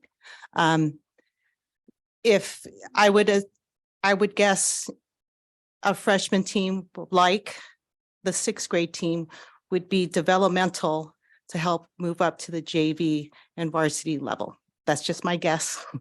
But typically we do see the numbers because at the middle school, we've gotten anywhere from 20 to 30 girls try out for all three teams.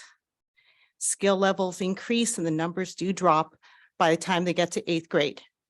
So sorry, I'm nervous. So the eighth graders on their way up will probably be anywhere less than 13, 15, maybe girls who didn't make the team in the eighth grade will try for the freshman team. That could be under 20 is my guess. How many the coaches will keep, that's really to their discretion.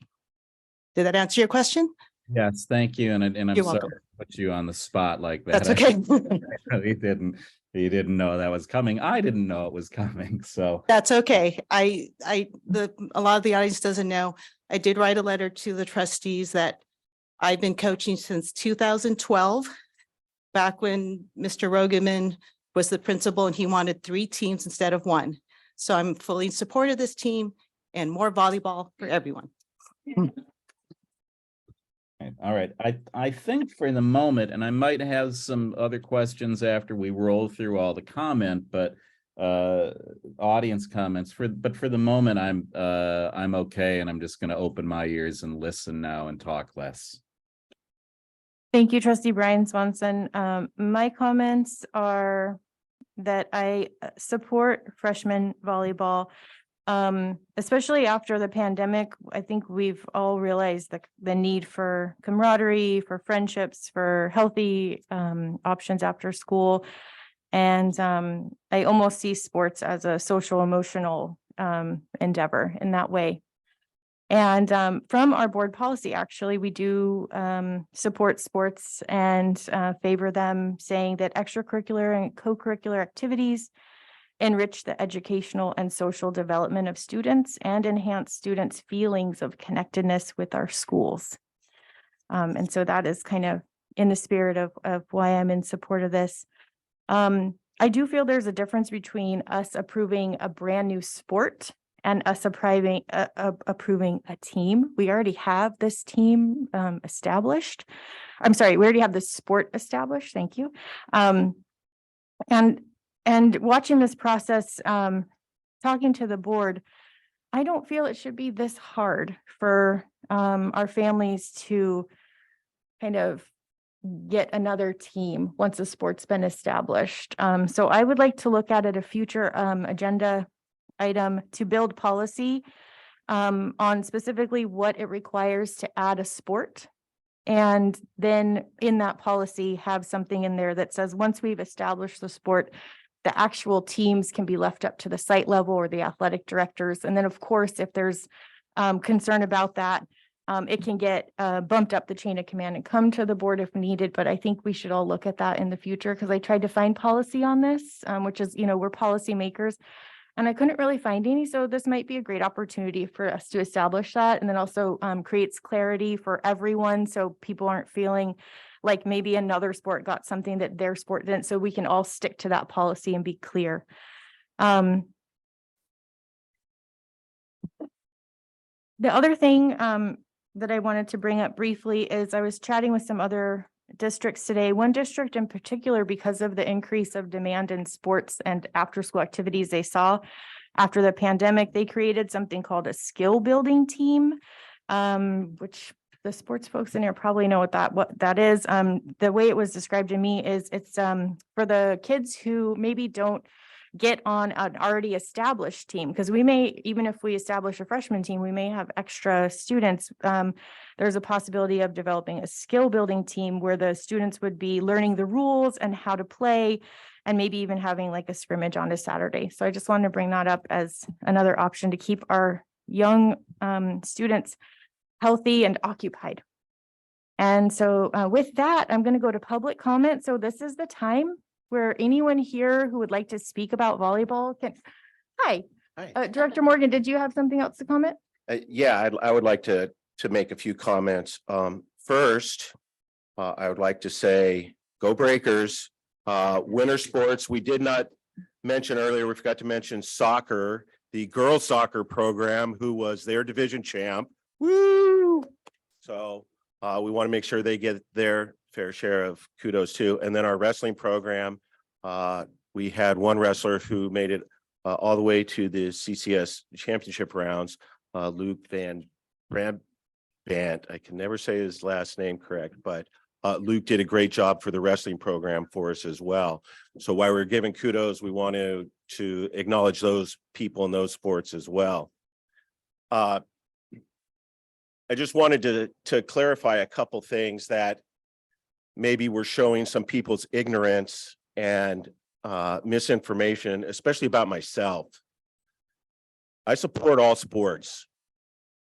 I was never opposed to a freshman volleyball team.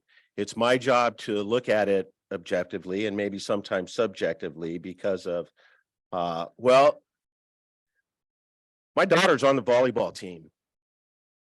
And I think some people didn't know that and started throwing aspersions my way. And what really upset me the most about that was people were kind of judging my commitment level. One of my daughter's best experiences was we beat Alvarez on her birthday. She'll never forget that. And yet she has to hear from people that her dad doesn't support volleyball. I don't know where these accusations came from. I don't know who started them, but I got to tell you, it's a little disheartening. In my position, you don't take this position if you're not passionate about sports and you don't support sports. And you know what? You got to have a thick skin. I know that. I was a coach. You think I don't have a thick skin after being a football coach? But when somebody's aspersions start to affect my daughter, I'm gonna get a little upset. And yeah, sometimes it's tough to be mutually exclusive with my position and my job as a parent. But most of you that are in favor of this are parents. And if somebody was to say something or do something that probably would have some kind of impact on your child, well, that's why you're here, because this program is here to impact your child, to give them opportunities. Great. I'm all in favor of that. As long as we have athletes to support programs, let's do it. Thank you. Thank you. Thank you, Chris Morgan. I counted that as a comment that you made as a member of the public. So thank you. Moving on, if anyone in the audience online would like to say anything, please start raising your hands virtually and we will get to you. In the meantime, please go ahead. You have the floor and you have 3 minutes. When the little red light goes off, that means stop. Okay, thank you. Go ahead. And it's 8 o'clock. We'll go until 8:20 for this. Please go ahead. I'm Kyle Mountain. I am the varsity coach at PG High School for volleyball. I'm all for having a freshman team. This is one of the few sports that we have to make cuts. My first year, we talked about how the number you want is about 12. My first year, I took 16. The JV took 13, I want to say that year, and we still cut about 25 girls. Last year, it was 13 for varsity, 12 for JV, and we still cut close to 20. So we have a lot of interest in volleyball. I know we're going to have the numbers, and like Director Morgan said, even with 3 teams, there's still chances for cuts. But another point he made that is important to bring up is just because, right, you're a freshman doesn't mean you are stuck on the freshman team. Because you're a sophomore doesn't mean you're stuck on the JV team.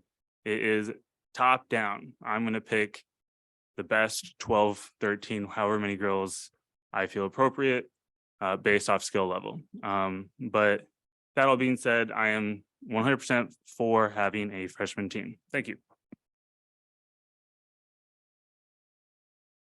Thank you. And I'm going to alternate between someone in person. Oh, feel free. Someone in person and someone online. And Lewis, there's no one online, so please continue. Thank you. Yes, please. Hi, I'm Allie Lyon. I've coached PGMS volleyball for the past 3 years, 6th, 7th, and most recently 8th grade. 6th grade was during COVID, so we did basic skills out on the PGMS field.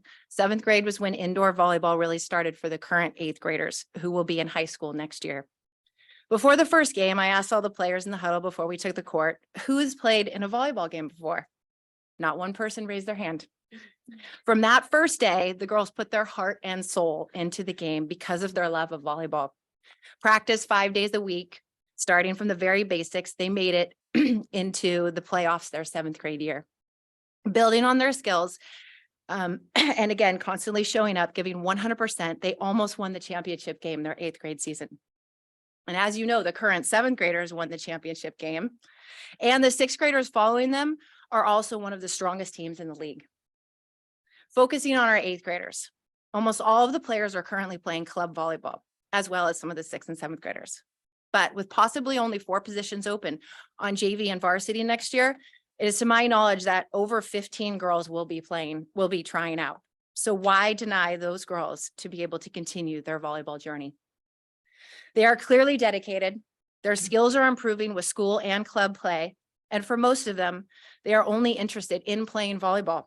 So other fall sports offered at PG High School wouldn't even be an option for those who don't make the team. And not to mention, they would be devastated. PGUSD should be celebrating the fact that so many girls want to play volleyball for their school and provide that opportunity.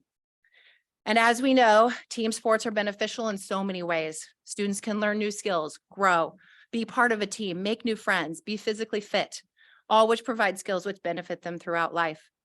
With volleyball being a very popular sport with its growing numbers, knowing that many schools do have freshman teams in our league, finding games would not be a problem.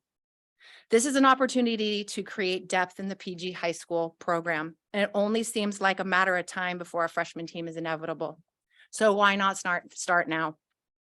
I was talking to a Carmel volleyball coach the other day, and when I told her that many PG coaches, parents, and students were advocating for a freshman team at PG High, her comment was, well, you know what they are saying, right? And I looked at her puzzled. They are saying the future of volleyball is PG. So please support for a freshman team. Thank you for your time. Thank you, Coach Lyon. Lewis, anyone online? No one online. So please, the next person in public, and just speak into the mic. And when the red light goes on, then that's your time to stop. Okay. Hi, my name is Molly Selfridge. I play on the 8th grade volleyball team this year. Going into my freshman year, I wanted to play volleyball, but I also want to be on the Breaker Girls. And I would rather not take up a spot on the JV team if I'm not possibly going to be there for some of the games. I would rather let that spot go to someone else and have myself go on either a lower team or just not play. Either I'd rather give that spot to another person. So I would really like a freshman team, and thank you. Thank you so much. Lewis, anyone online? No one online. All right. Thank you so much. Hi, I'm Grace. I also play on the 8th grade team, and I played on the 7th grade team last year for our school, and I currently play club with a lot of these girls. I think a freshman team would be really, I don't know, helpful. And, you know, because the past 4 seasons and 2 years, we've all put in a lot of work. And, you know, if not all of us make the JV team, there's not many other options until club season. So, you know, I think we all want to keep working and possibly, you know, make the varsity team when we're older. So I think having a freshman team would give us more opportunities and chances to, you know, keep growing, which I think we all would want and we all need. So yeah. Thank you so much for your comment. Lewis, anyone online? No one online. So please, the next person in person. Thank you so much. I'm Bree. I was also a player on the 8th grade volleyball team this year, and I'm also playing club with a lot of these girls. I do think that a freshman volleyball team would be a good idea, and I think that it could be very beneficial for the future JV teams and freshmen or varsity teams. If students get more opportunities to play earlier so they can build up the skill levels. So we can have better teams for the future. Thank you for your comment. No one online, so please go ahead. My name is Ivy Henry, and I was on the 7th grade volleyball team. Civic Grove has many talented volleyball players. If we don't have a freshman volleyball team, many talented players may not get an opportunity to play their freshman year since there are already skilled players that are on JV and varsity. Not playing for a year can negatively impact your skill level, which can affect our future as volleyball players. Even if the player is accepted on JV or varsity, they will not have as much playing time than if we had a freshman volleyball team. As a volleyball player, I'm extremely passionate about my sport, and accepting new players every year strengthens our team and our friendships. If we established a freshman team, we would keep improving our volleyball skills and our potential careers for the sport. Thank you for your comment. No one online, so please. The next person.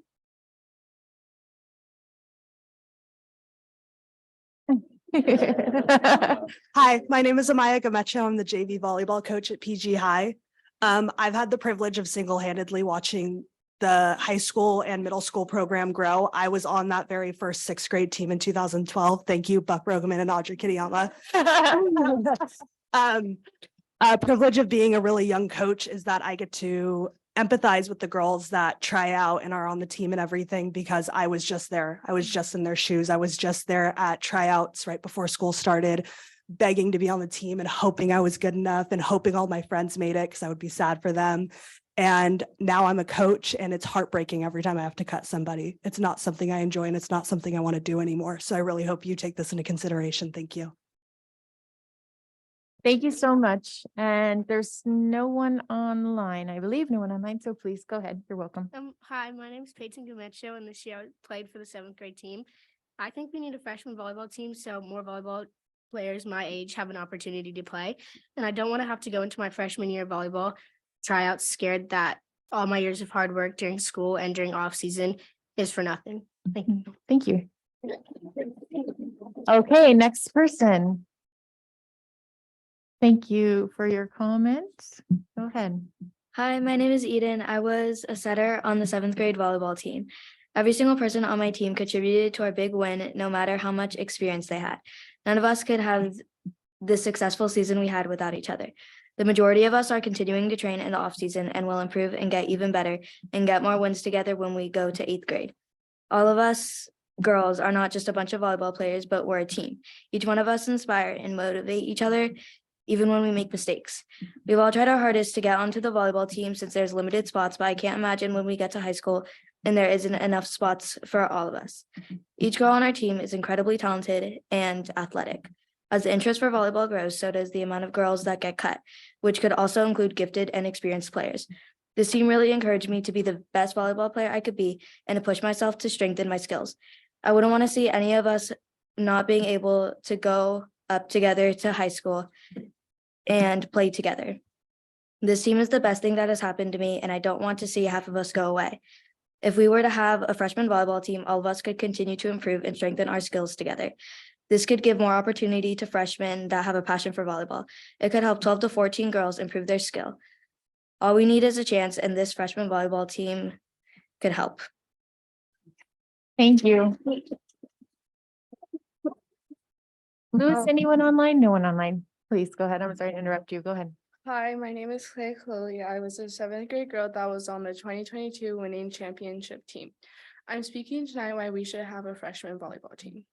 With having a freshman volleyball team, it will make so much improvements on our JV and varsity team. The reasons it will improve is because when you first enter high school, the pressure and competition levels completely change. So by having a freshman girls volleyball team, it will prepare all the girls for JV and then varsity. I believe that my team and I have talent, and I believe that we can win league championships because we have done it before. I would also like to say that it's not always about winning. I know I would love to have a banner up at PGHS gym, but sometimes you can't have that. As long as we are improving in our skills and starting to understand the competition levels, then the freshman volleyball team is a win. One of my main reasons why I think we should have a freshman volleyball team is because Pacific Grove Middle School has been open since 1980, and in 2022, my 7th grade volleyball team became the first ever girls team to win. The fact that it took 41 years for there to be a very first girls banner is crazy. The reason we won that banner is because of the coaches, because of the supporting parents, but most important, the girls who are so dedicated to play volleyball. And if we do not have a freshman volleyball team, and if not all of us were to make the team, then it would be so frustrating for not only the team players, but for the girls that will make the team. And it will be so hard for them to understand why they didn't make the team. I would also like to say my second point. Yes, I know volleyball is important, but school does come first. Almost all the girls on my volleyball team made it into honor roll. We have the ability to still be in the gym having practice every single day of the week and then going home and doing our homework. We put in the work for something we love. We work hard since the moments of clinics all the way through the season. I believe it would be such an astonishing thing to do. So please take this to consideration. We are girls that are so determined to play volleyball. Thank you for your time. Please go ahead. You have the mic. Okay. Hi, I'm Mackenzie Gallagher and I'm a 9th grader at Grove High School. I think that having a freshman team would make our JV and varsity team stronger, and it would be very sad to see. Sorry, I'm just so nervous. To see all of our dedicated and talented middle schoolers get cut because they put a lot of time and energy into the sport that they love. Oh my God. It's okay. Take a deep breath. Take a deep breath with you, okay? 1, 2, 3, ready, deep breath. So I would just really love to see a freshman team at the high school. Thank you so much for your comment. Thank you. And there's no one online, right, Louis? Okay, go ahead, please. Hi, my name is Audrey and I was an 8th grader on the 8th grade volleyball team.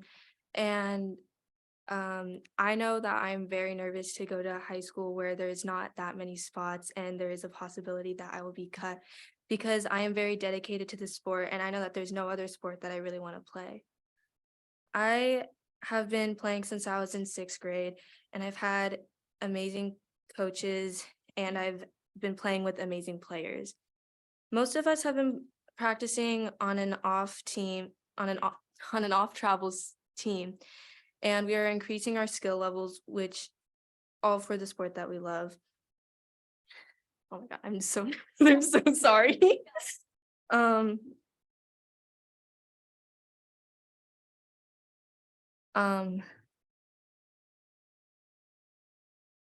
your time. Okay. Having a freshman volleyball team will only make our JV and varsity teams stronger, and it will also increase the opportunities for freshmen to play with the very limited spots that there are. I've been playing with very skilled people that are very experienced, and it'd just be very sad to see them cut because they are my teammates and we have been playing together for a very long time.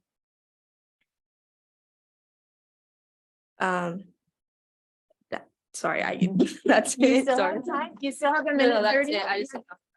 Okay, thank you for your comment. And actually, we do have one person online, so we're just gonna alternate. No sorry is needed. So Louis, do you mind unmuting Luciana Morgan? Luciana, you have the floor. Oh, thank you. I'm nervous too, just like the girls, but I just want to say that I'm in support of the freshman team. And thank you everyone for all the work on this. Thank you, Luciana Morgan, for your comment. And now we're gonna go to our person who is in person. Go ahead. All right, do I need to push? It's all ready to go. Okay, please. hi, my name is Aubrey Powers. I'm a parent. I'm a 21-year educator. I'm married to a coach and teacher in the district. And I'm really excited for this conversation because I feel like this is a conversation that needs to be approached and highlight the lack of philosophy and goals in the athletic program.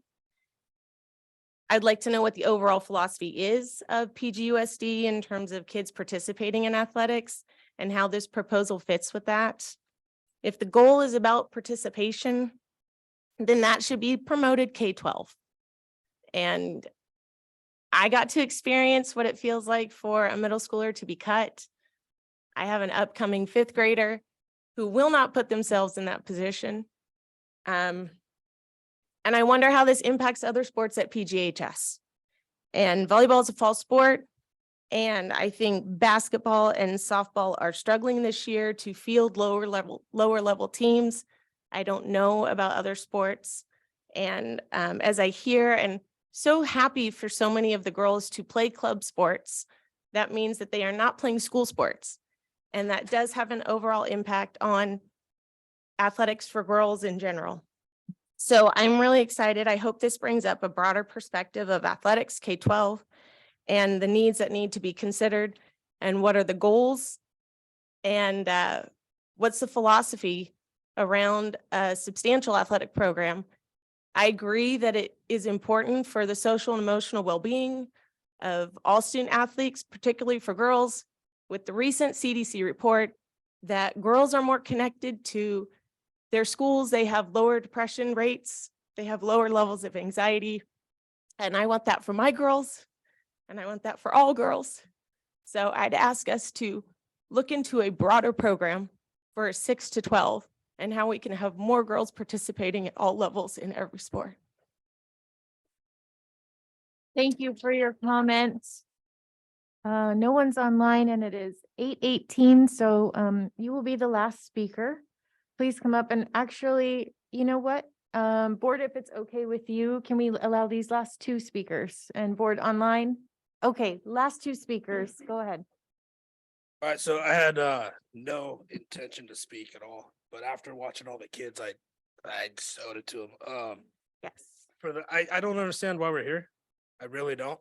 Because if you're gonna argue about the finance of it, this 7,000 is a joke. It's not a big deal for our district. Our kids will get it.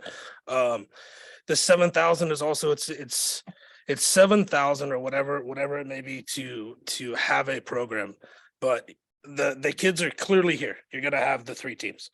So let's say you have 36, right? That's 3 teams of 12. That's ideal. Well, if you don't and you have that many kids try it out, the coaches might have 36 anyways. They're gonna have 2 teams, 18.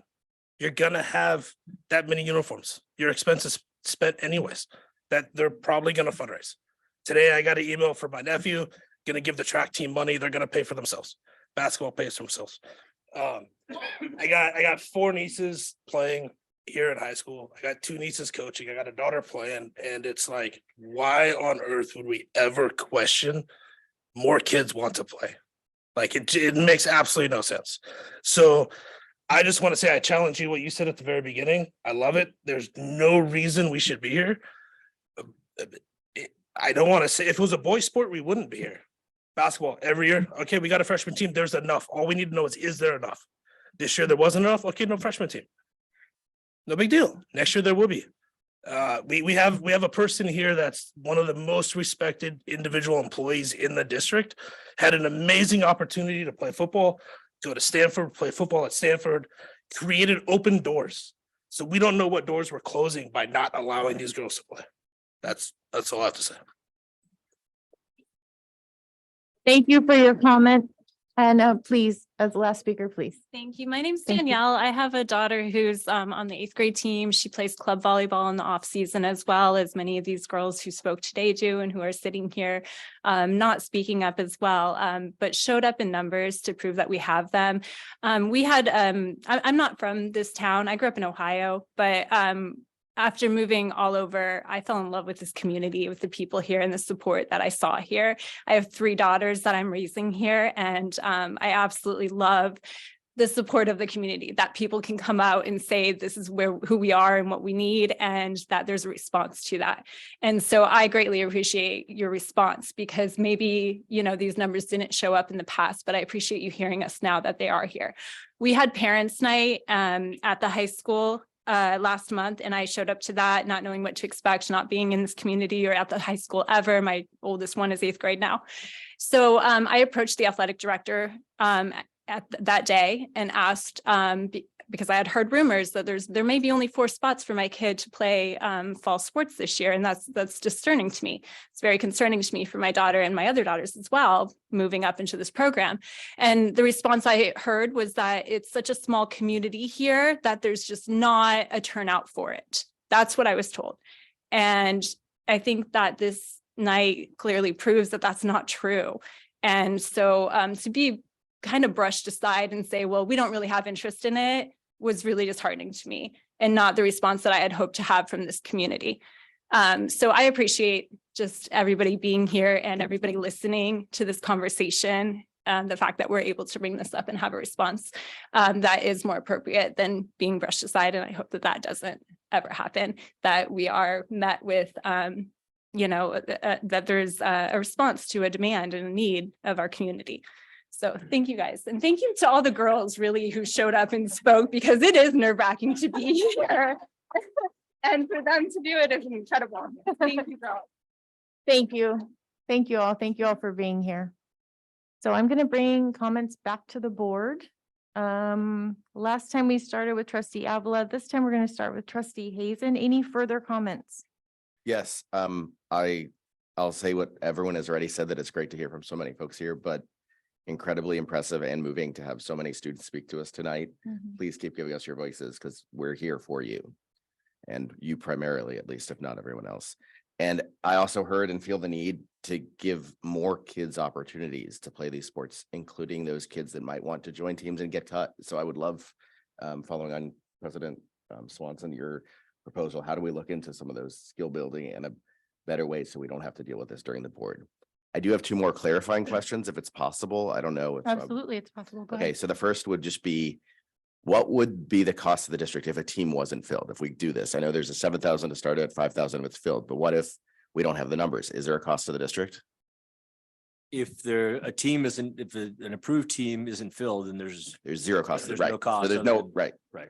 Just wanted to clarify that. And then one thing I wasn't clear from the resolution was, are there any limitations to parent-based fundraising for a sport such as this? There are not limitations. I think just historically, fundraising is always great. It's always wonderful to have it. And we, as a speaker noted, I've been here 16 years. We watched great fundraising happening over the years.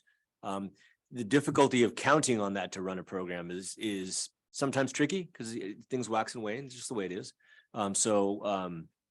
What we try to do is make sure that more recently anyway, when we get a team put together, we're trying to make sure we have the source funding for it so we can move forward. In this particular case, we put the amounts down for you in the cover sheet, so the board's just aware this is what the cost would be. No, that's perfect. Thank you. I think that ends my comments. Thank you, trustee Hazen. Clerk McNary, we'll go to you. I can say that as a former high school and college volleyball player, go defensive specialists that are not very tall. I truly appreciate all of the comments from our dedicated and passionate athletes, and knowing that kids are choosing to spend their off season or time that they could be with friends, or choosing another sport dedicated to their craft and in improving their skills. I want to support them as best we can. And just with knowledge of the sport, there's so much difference between a 13 or 14-year-old and a 17 or 18-year-old in terms of physical differences. And I think long-term, this will allow players the chance to stay in the sport and actually improve, because they'll be practicing skill sets relative to the amount of time they've been playing. So I agree with what you said as well, President Swanson. I would like us to take a look at how we can create a clear policy and procedure for this moving forward. And I would like to see us approve this tonight. Thank you. Thank you, Clerk McNary. Going to you, trustee Otmar. Thank you. I first just want to say thank you to everyone that spoke. Thank you to all the athletes in the room. I am so impressed. I'm so grateful to hear all the great things that you had to say. It's really important to me, I think, to the entire board, to everyone that's listening. And it takes a lot of courage to stand up there. And you can say that you are part of this first volleyball team. So cool. I do have a question about the coaching positions. Are these, it's purely volunteer? or are there paid? They're paid. Is there a paid coaching position? Yes, in the union bargaining unit contract, all stipends for coaching positions are negotiable. Okay. So once a team, that's part of the reason why over the past, there's been an approval process for teams because there's a negotiations portion of that we have to go through with employees first. Okay. And then once that's set, then we figure out what the costs are in regards to just coaching. They're nominal, obviously. I don't think there's ever really been a budget issue. It's just at some point in time, it's a capacity issue, but. I see. Yeah. Okay. And is that inclusive of the 7,000 and 5,000? Is that included in I that? don't know. Okay. I think, yeah, we did. Yes. Okay, yeah. Okay. Yeah. I also support bringing something to a future agenda. Okay. I think that that's a great idea. And again, thank you everybody for being here. It's really meaningful. I appreciate you all. Thank you, trustee Otmar. Trustee Brian Swanson online.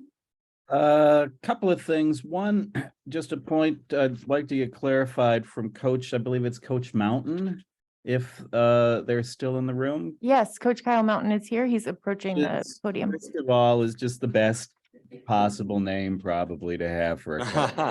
I should be taller. So we're talking about freshman volleyball, and you were talking about how you at varsity and at the JV level, you had to cut X number of people. Is this unit that we're talking about reserved exclusively for freshmen, or is there a possibility that somebody who's a junior or a senior would bump down into a freshman volleyball spot? So the way I'm interpreting it is only freshmen can play on the freshman volleyball team. That being said, that freshman could take the spot, right, of a JV or varsity player. Therefore, they're losing that spot. But that would happen regardless. Yeah. Okay. So, but you can go up, but you can't go down into freshman. And can I just get a nod from my fellow board members that that's everyone's understanding of it as well, since, okay. So thank you. That's the only question that I had for you. I appreciate that.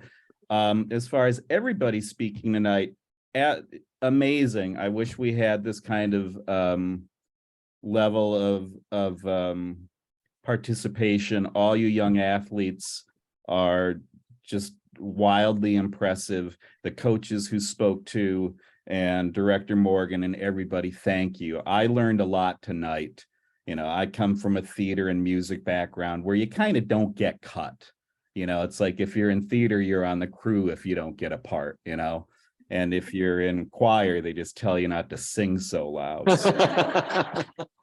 This is different. But I wanted to stress a couple things too, that one of the reasons that we're examining this isn't because we're saying no or we don't think it should happen. There's an item that was under consent tonight that was for $90.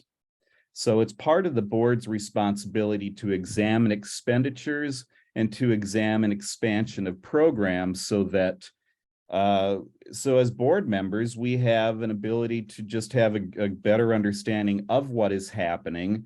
And when we're out there in the community, we can share our understanding. And for me, it's a newfound understanding with members of the community as to what we're doing and where is the money going. And as you all witnessed earlier tonight too, there are issues about money that happen in this district that are very, very real. And I know $5,000 or $7,000 doesn't sound like much, but again, there's an item on the agenda tonight that we had to approve that was for $90. So that is the board's responsibility. I also didn't really hear anybody expressing outright opposition. It just, I think what we saw happen here was gaining a better understanding of just what this is. And I appreciate everybody who was here tonight to help me gain that understanding.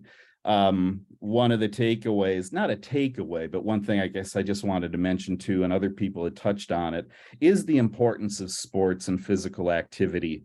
You know, I'm the father of two young women who spent most of their education, or at least middle school and elementary school education in the PGUSD. And we're all reading about it as well, just how important it is that we have sports and physical activity especially with young women, but with all of our students, as we're dealing with growing levels of anxiety and depression. That's something that is certainly not lost on me. So I'm glad that, again, I'm sorry to be so long-winded, but that we really did have an opportunity to flesh this out.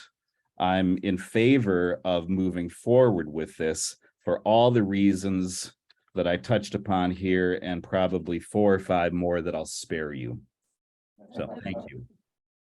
Thank you, trustee Brian Swanson and trustee Avila.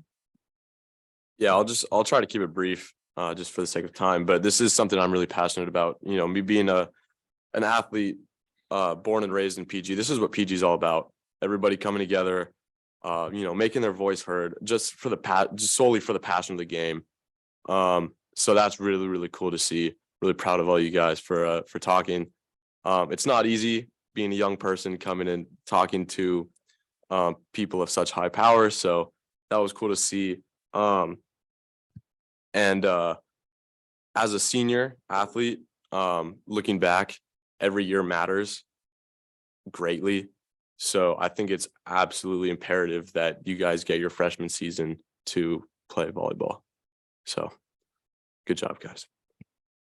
Thank you, student trustee Avila.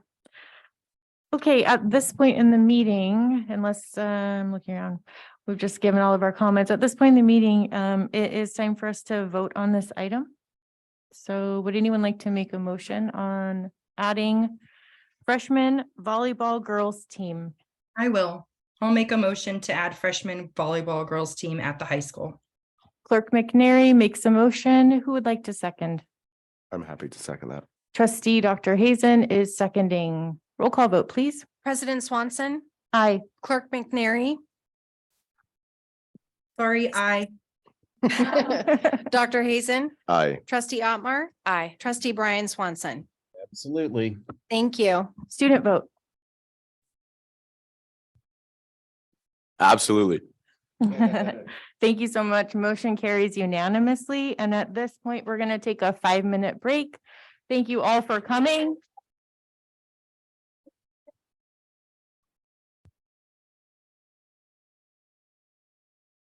Settled. Okay, next we are doing our walk-on item, which is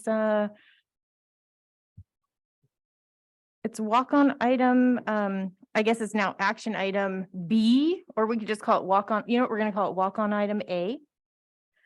And Ralph, will you tell us about this walk-on item? This is the out of county, correct? Yes. Okay, sure.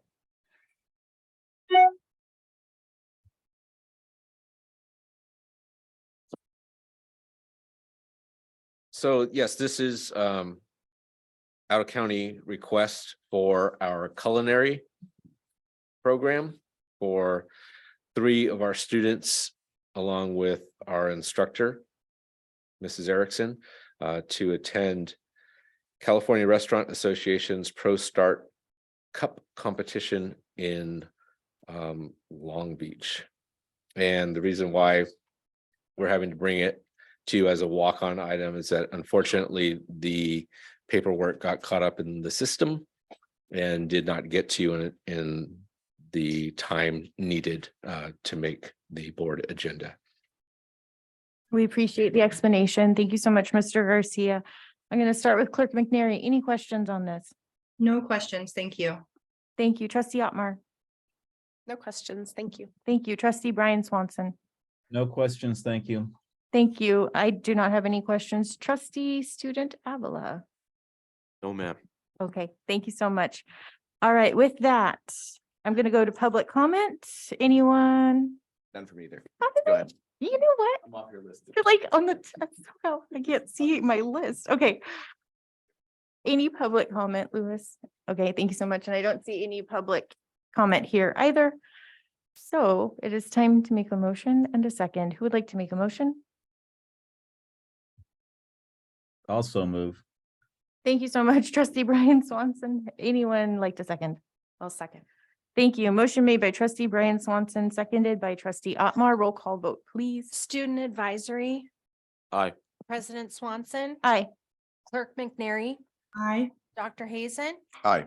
Trustee Otmar, Aye. Trustee Brian Swanson. Aye. Thank you. Thank you so much. Passes unanimously. Moving on to action item B, adoption of resolution number 1101 proclaiming March 2023 as Women's History Month. Ralph or Clerk McNary, would you like to speak on this? Ralph, go ahead. I'll defer to Clerk McNary. All right, Clerk McNary, I believe this was one of your items, so go ahead. Sure, just briefly, I brought forward a resolution to recognize March 2023 as Women's History Month, to kind of similarly to the way we did for Black History. This is kind of board level where we can recognize issues that are of importance to us. And I know that our district is providing opportunities for students to learn about women and their contributions. So I would like the board to consider it. Thank you for your comments, Clerk McNary. Trustee Otmar, questions or comments? Support, oppose? Very much support and thank you for bringing this forward. Thank you, Trustee Otmar. Trustee Brian Swanson. I support it and no questions or additional comments. Thank you. Thank you. I also do not have any comments. Student Trustee Avila. I have no questions, but I support it. Thank you. Trustee Hazen. Support it 100%. And my only question would be, it would be great to have the district come back and let us know a bit about how this is being addressed in the curriculum, if possible. Great. Ralph, did you make a note of that? Okay, thank you. Clerk McNary, oh, yeah, go ahead, Trustee Otmar. Just had a question. Is this something that it says 2023? I know this is something I brought up about Black History Month as well, with the year. Is this something that we plan on bringing back every March? Yes, I Okay. believe so. Is that, we had talked about as a board having kind of this 12-month calendar, or 10-month calendar that kind of has these plugged in for every month. Mhm. And so when they come, when that month would come up, we would address it again, saying it out loud, helping perpetuate the culture kind of in the district, letting folks know that this is something that's important to us. Perfect. Okay. Thank you very much. Yeah, thanks for the question. Clerk McNary, I'm just going to circle back to you because you were the presenter on this, but do you have any comments as a board member? No comments. Thank you. Okay, thank you. Louis, any members of the public? All right. Thank you so much. So I'll make a motion to adopt action item B on staff's recommendation. I just need a second, please. I'll second it.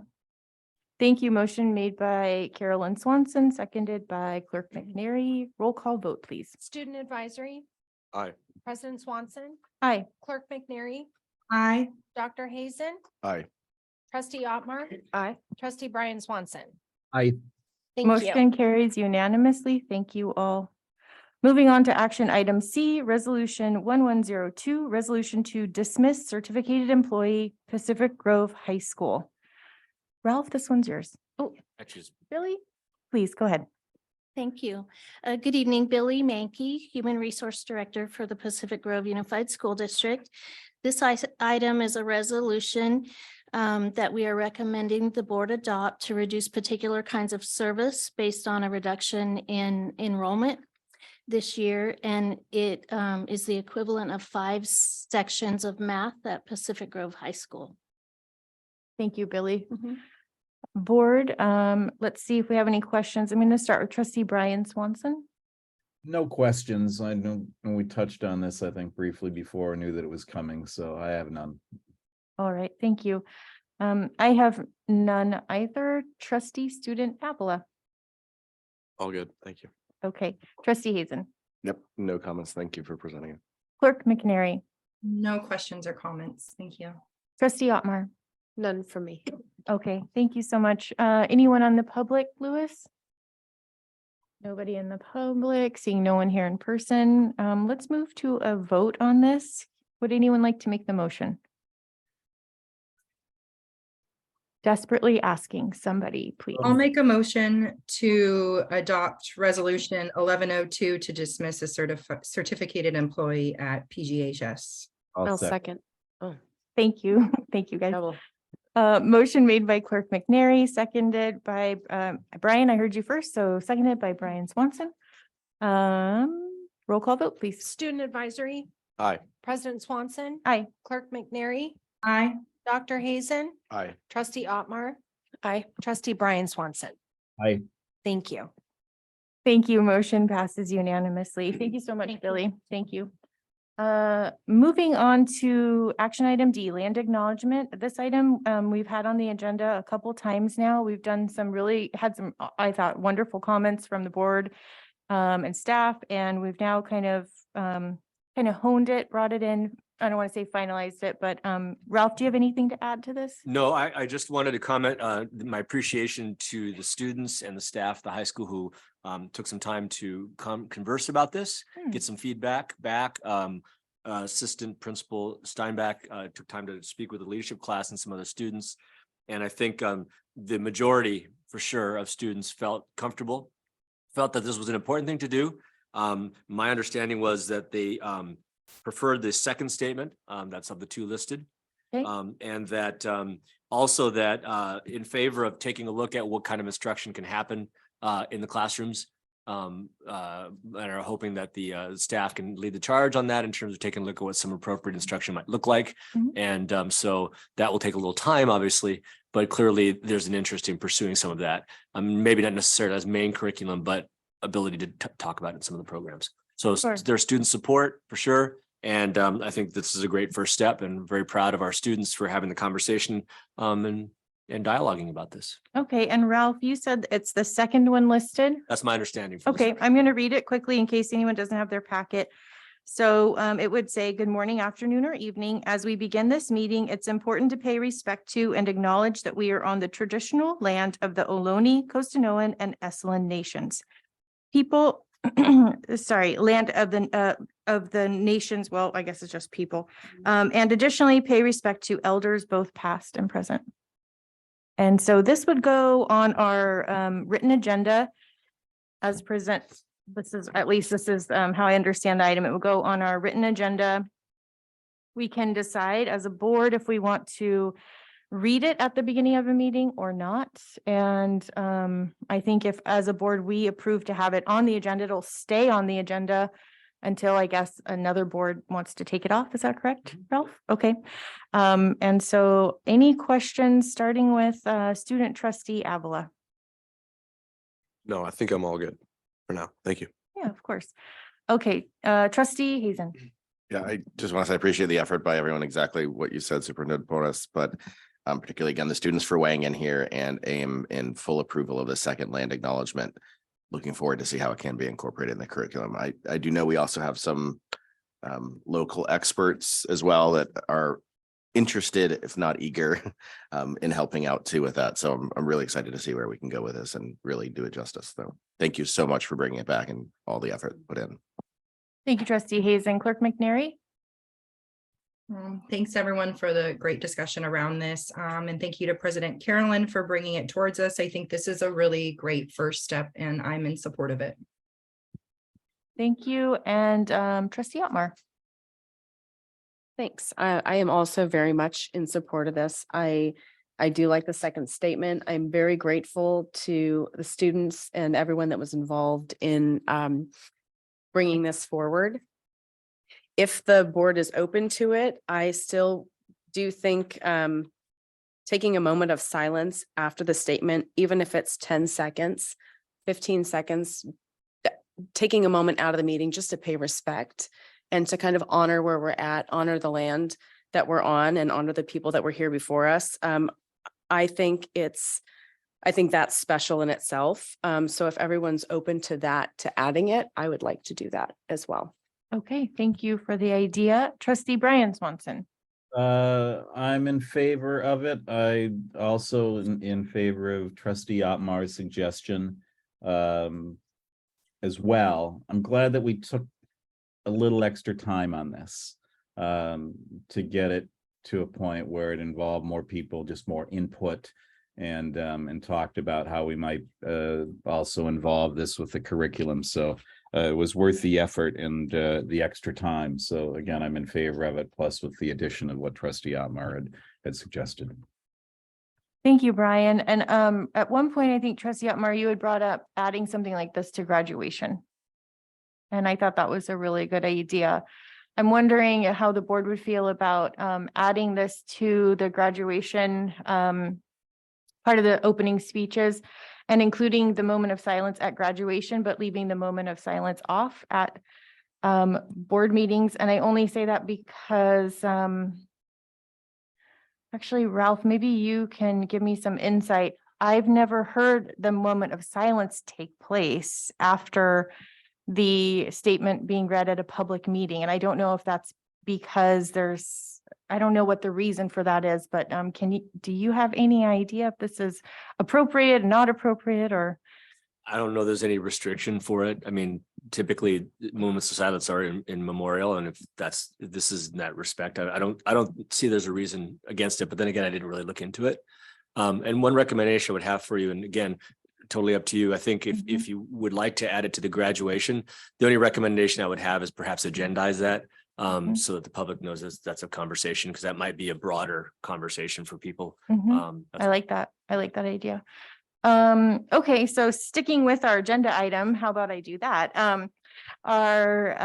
So let's go around really quickly and talk to the board members about the addition of Trustee Otmar's moment of silence. So I'm gonna start with Trustee Student Avila. No, I'm fine with that. You're okay with that? Okay, Dr. Hazen. Superintendent Porras brought up a good point, and I guess the one question is, if we're paying respect to elders, both past and present, do we want that reflection of silence as a memorial, or are we potentially doing more, past attention rather than focusing on the present? That's my only thought there. But it's one more of ignorance than strong opinion, if that makes sense. I also was asking out of ignorance. I don't know. I don't know.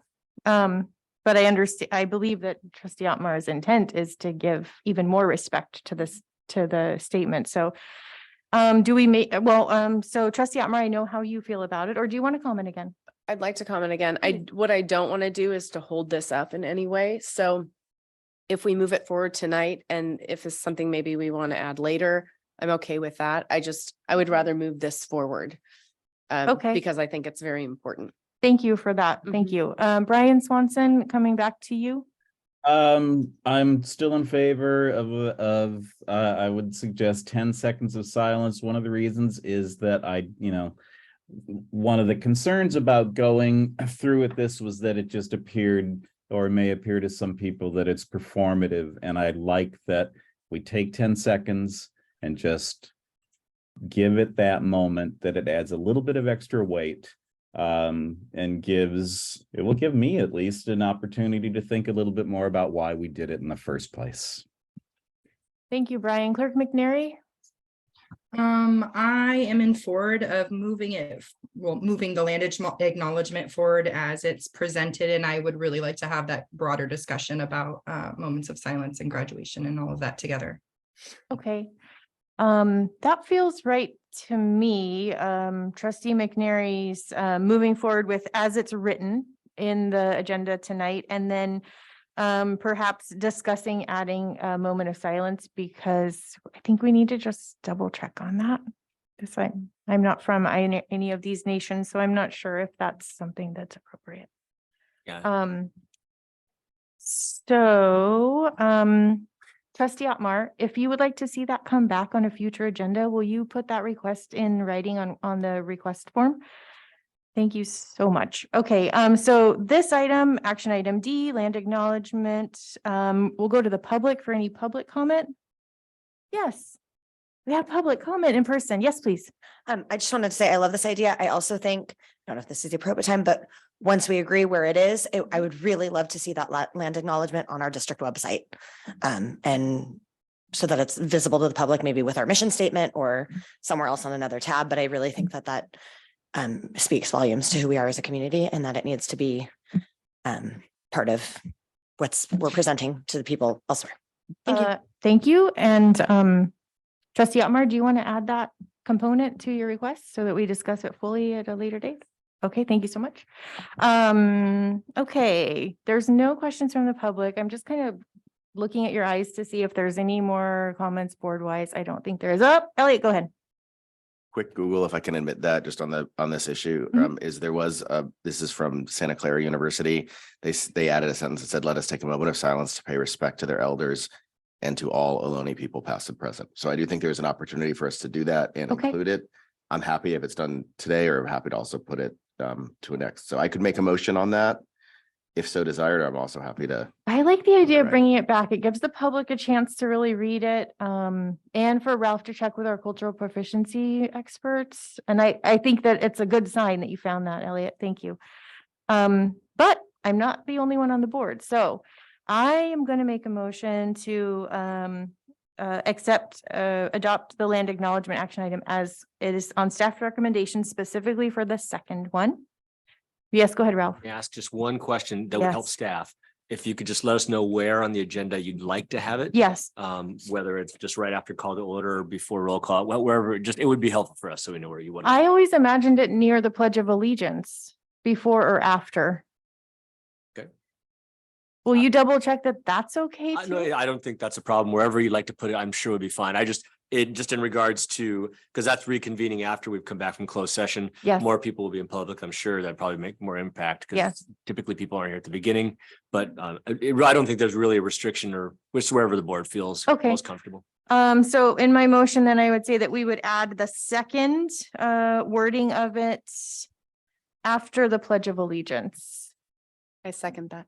Okay, motion made by Carolyn Swanson, seconded by trustee Otmar. Roll call vote, please. Student advisory, Aye. President Swanson, Aye. Clerk McNary, Aye. Dr. Hazen, Aye. trustee Otmar, Aye. trustee Brian Swanson. I Thank you. Thank you. Motion passes unanimously. Thank you all. Okay, next up, we have Josh Dorn's item, second interim report for the year 22-23. It's 9 o'clock. We're 5 minutes behind technically on my rubric for where we should be in the meeting. So just wanted to let everyone know the time. We've got 1 hour left in the meeting. Go ahead, Josh Dorn. Thank you, President Swanson. Excuse me. I'm getting sharing. You got me set up there? Okay.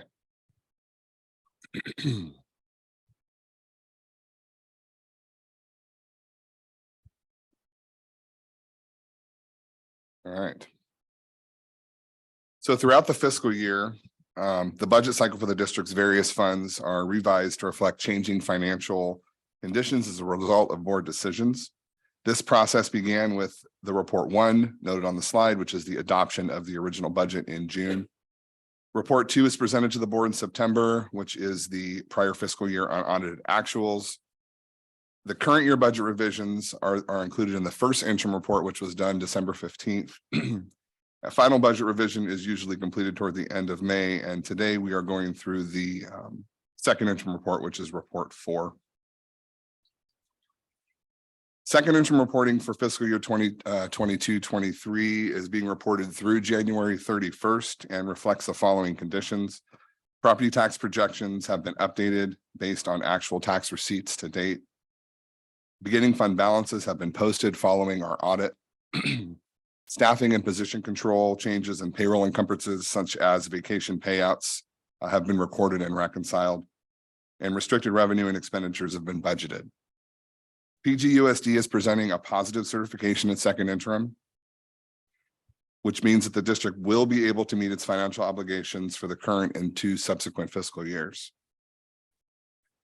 PGUSD is a community funded district, a basic aid school district, and our primary source of revenue, as everyone is aware of at this point, is local property taxes, which exceeds the LCFF entitlement.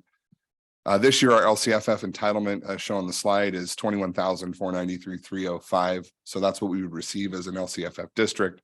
Our local revenue projections are, of course, exceed that amount, $35,286,660, which makes us basic aid. I threw in the slide this time around, which covers the district overview at a glance. This is included in your packet. It's also included on our website, and it's updated regularly. What we do on this slide is we note enrollment at the sites broken down by demographic. Total enrollment on our CBEDS actuals as of February was 1,781 students. We have a snapshot here of expenditures and revenues. We show our historical STRS and PERS rates, and here we'd like to note as the arrow points an increase to STRS in 23-24 to 27.1%.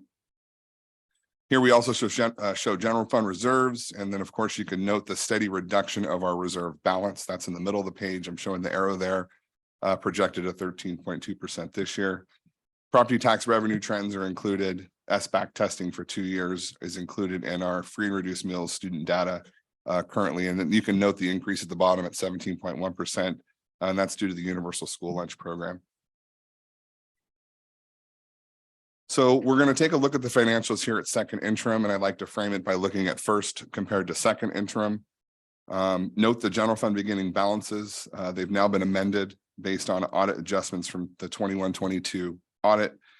PGUSD has a net increase in beginning fund balance of just over $9,000, $9,653. You can note the revenue changes since first interim here. Increases are to the tune of just under $1 million, $992,908. You can see that's reflected in the far right-hand column. Total expenditures, we also show an increase, which is somewhat of an offset to the total revenue. And that has to do with a number of different things, which I will get into when I talk about expenditures. Quick summary on the history of revenue projections. I think it's important to note that this board during budget adoption had a projected revenue of 5.15% interest, or sorry, 5.15% property tax revenue. Our revised projections at our budget revision 1 in October were 8%, actually 8.03. And current actuals to date, which I checked as of literally a few weeks ago, we're tracking around 7.9% new revenue. So revenue sources are broken down in 3 subcategories. And as you can see, the total revenue at second interim is increased by $992,908. The 3 categories are federal sources, which are made up of program carryovers and restricted balances. Give you an example, ESSER funds are one of the federal sources. We have federal program carryover balances. They've been updated. Revenues were not previously budgeted at adopted budget and are now currently budgeted. This accounts for the swing in federal revenues, and the district does make it a policy not to budget for revenues that have not been received, right? So we do have other revenues that are post this at P2 sometime in April. That's not currently budgeted, but throughout the year, we will update revenues as they are received. The second item is state sources, which are made up of programs such as cross-sectional education, CTIG. There's quite a few: expanded learning opportunity, ELOP, and the music arts discretionary, which we've been talking about quite a bit. State program balances have been carried over and updated, and some of those revenues, as I mentioned on the state side, were not in the adopted budget or budget revision 1, but they are included right now as actuals, and that accounts for a swing in state revenues. Other state revenues are made up from local donations. Also, you can see an increase in the adopted budget. On the expenditure side, it's generally broken down into 2 subcategories, which I'll cover here on a slide, 1 or 2 slides later. The big takeaway here is that the district now projects a minor reduction in the ending fund balance. You'll see that at the bottom on the right-hand side, or a net change of $109,405. Even though we do have higher revenue than expenditures, I can get to it in a little bit as to why we now show a ending fund balance reduction. Here we're looking at the general fund combined, restricted and unrestricted. This encapsulates all of our funds, revenues and expenditures under one sheet, restricted and unrestricted. You're going to go ahead and take a look at the second interim column where all the arrows are there. That's what we're going to be talking about tonight. Next to it on the left is first interim, and then as you continue to the left, we'll see the October budget revision and then the adopted budget. Following the arrows from first to second interim, the district projects a carryover fund balance in the restricted funds, as you can see there, of $2,514,965. It's the top arrow in that column. The original adopted budget, also, as you can see, and it's circled on the far hand left there, did show a deficit spending of $591,365. So throughout the year, as we adjust actuals, the district will see a swing in budget revisions from our budget revision 1 through first interim to second interim in the deficit surplus row. So that is typical. For second interim, PGUSD is now projecting a $169,437 surplus on our operating side. The new proposed surplus is based primarily on the increase to state categorical actuals received. So essentially, that's the restricted component. The bottom bracketed area at the bottom there's a lot of arrows. That's our components of ending fund balance on the second interim column. Want to go ahead and break that down for you right now. We're carrying, as you can see at the bottom, a 13.2% reserve, a little over 8 million in our ending fund balance. And that's made up of a number of things. We have $5,000 in revolving cash, a little over 2.3 million in our restricted carryover, again, those restricted funds. Property tax reserve, we carry 0.5% of expenditures at 163,922. Our basic aid reserve is carrying at just under 4 million. Then we show here deferred maintenance reserve and a STRS and PERS reserve, both of which are statutory, and those are noted there. And then down there at the bottom, you can see the 1,327,721. That's our 3% reserve for economic uncertainty. On the projected revenue, again, I'm showing this as combined. This is basically how it breaks down. You can see the county and district secured, unsecured taxes. They make up about 80% of our total revenue for the district. Federal revenues from the federal government, again, are received in grants, grant form, and they're highly restrictive. That makes up about 4% of our overall revenue. And then lastly, you'll see the other state and local revenues, which include things like special education and lottery funds, makes up about 10% of our total revenue. This fiscal year, we have projected revenue totals of 44,006,357. Quick breakdown of the state and federal revenue since first interim reporting. The federal revenue accounts, they've decreased by about $11,000. It's negligible. State restricted accounts have increased by 259,000. Local revenue accounts have increased by 744,000, and the net change, as reflected on a couple of slides earlier, is 992,908 increase to revenue. Excuse me. So here I'd like to look at expenditures a little bit more deeply. Again, we're comparing first interim to second interim, first column, second column, and then our net change on the far right-hand side. Again, these are summarized basically by looking at salary and benefits and operating expenses. Those are kind of the two categories that I mentioned earlier. There was an increase to classified salaries at second interim, which included vacation payouts, filled vacancies, and there was an additional 2 FTEs for HR tech and payroll specialist at the district office. There were some minor changes to certificated salaries, and both units, health and welfare benefits, had adjustments. And that's based on position control reconciliation and the increases in expenditures tied to restricted funding sources. Next, down below, let's take a look at operating expenses. So you can see books and supplies increased by a little over 250,000. Services and other increased just over 240,000.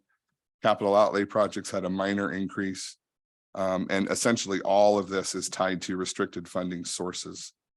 The net change in expenditures at second interim is an increase of 731,936 as noted at the bottom.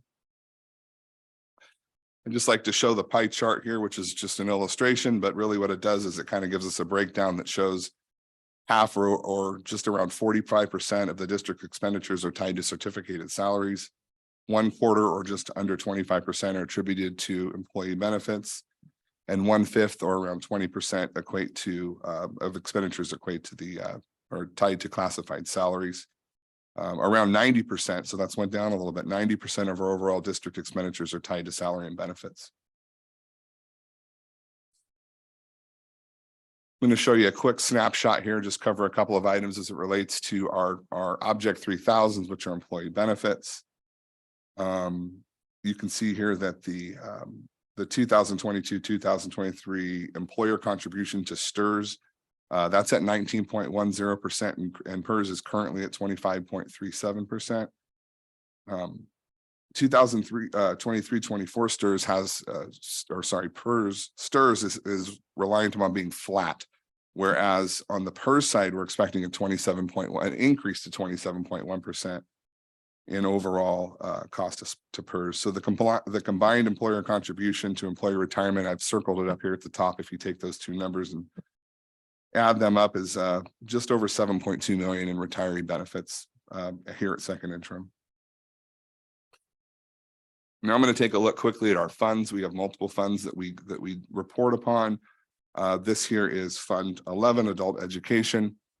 Our projected beginning balance hasn't changed. You can see there at the top at the arrow from first to second interim, no change in beginning balance. We updated those properly back at first interim. Revenues have changed a little bit. Revenue went up a little bit over the course of first to second interim from 2.5 to 2.6 million.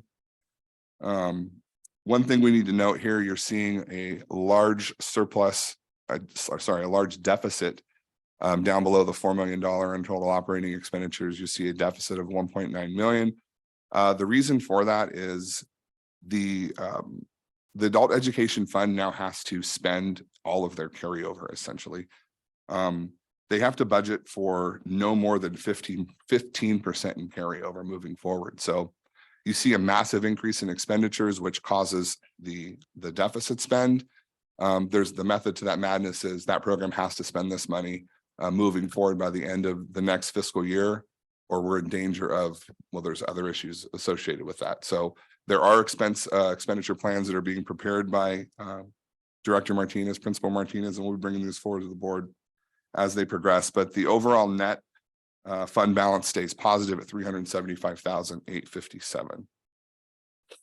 Fund 12, which is our child development fund, you can see that the beginning balance has remained the same. The total expenditures have increased by about 24,000. There's no substantive changes really associated with that. On an aside, I did want to mention that there's significant decrease in the before and after school program revenue receipts. And the board did approve in the past an interfund transfer, which we've been looking at from the general fund, and we will continue that moving forward as if there's receipts, and those receipts continue to be in the deficit column. The general fund last year resulted in the contribution from the general fund last year resulted in a positive ending fund balance. We didn't want to see this fund fall into deficit spending, so the district's going to maintain that UGF, the unrestricted general fund contribution. So as you can see here, the net result leaves us with a positive ending fund balance of $51,440. Next, we'll take a look at the cafeteria fund. Projected beginning balance of $534,680, no substantive change there. The revenues have increased slightly from first interim to second interim. Excuse me. Federal program funding based on per pupil reduced their formula. We talked about this at the first interim reporting. So on the federal component, our revenue has dipped on the federal side, but increased on the state.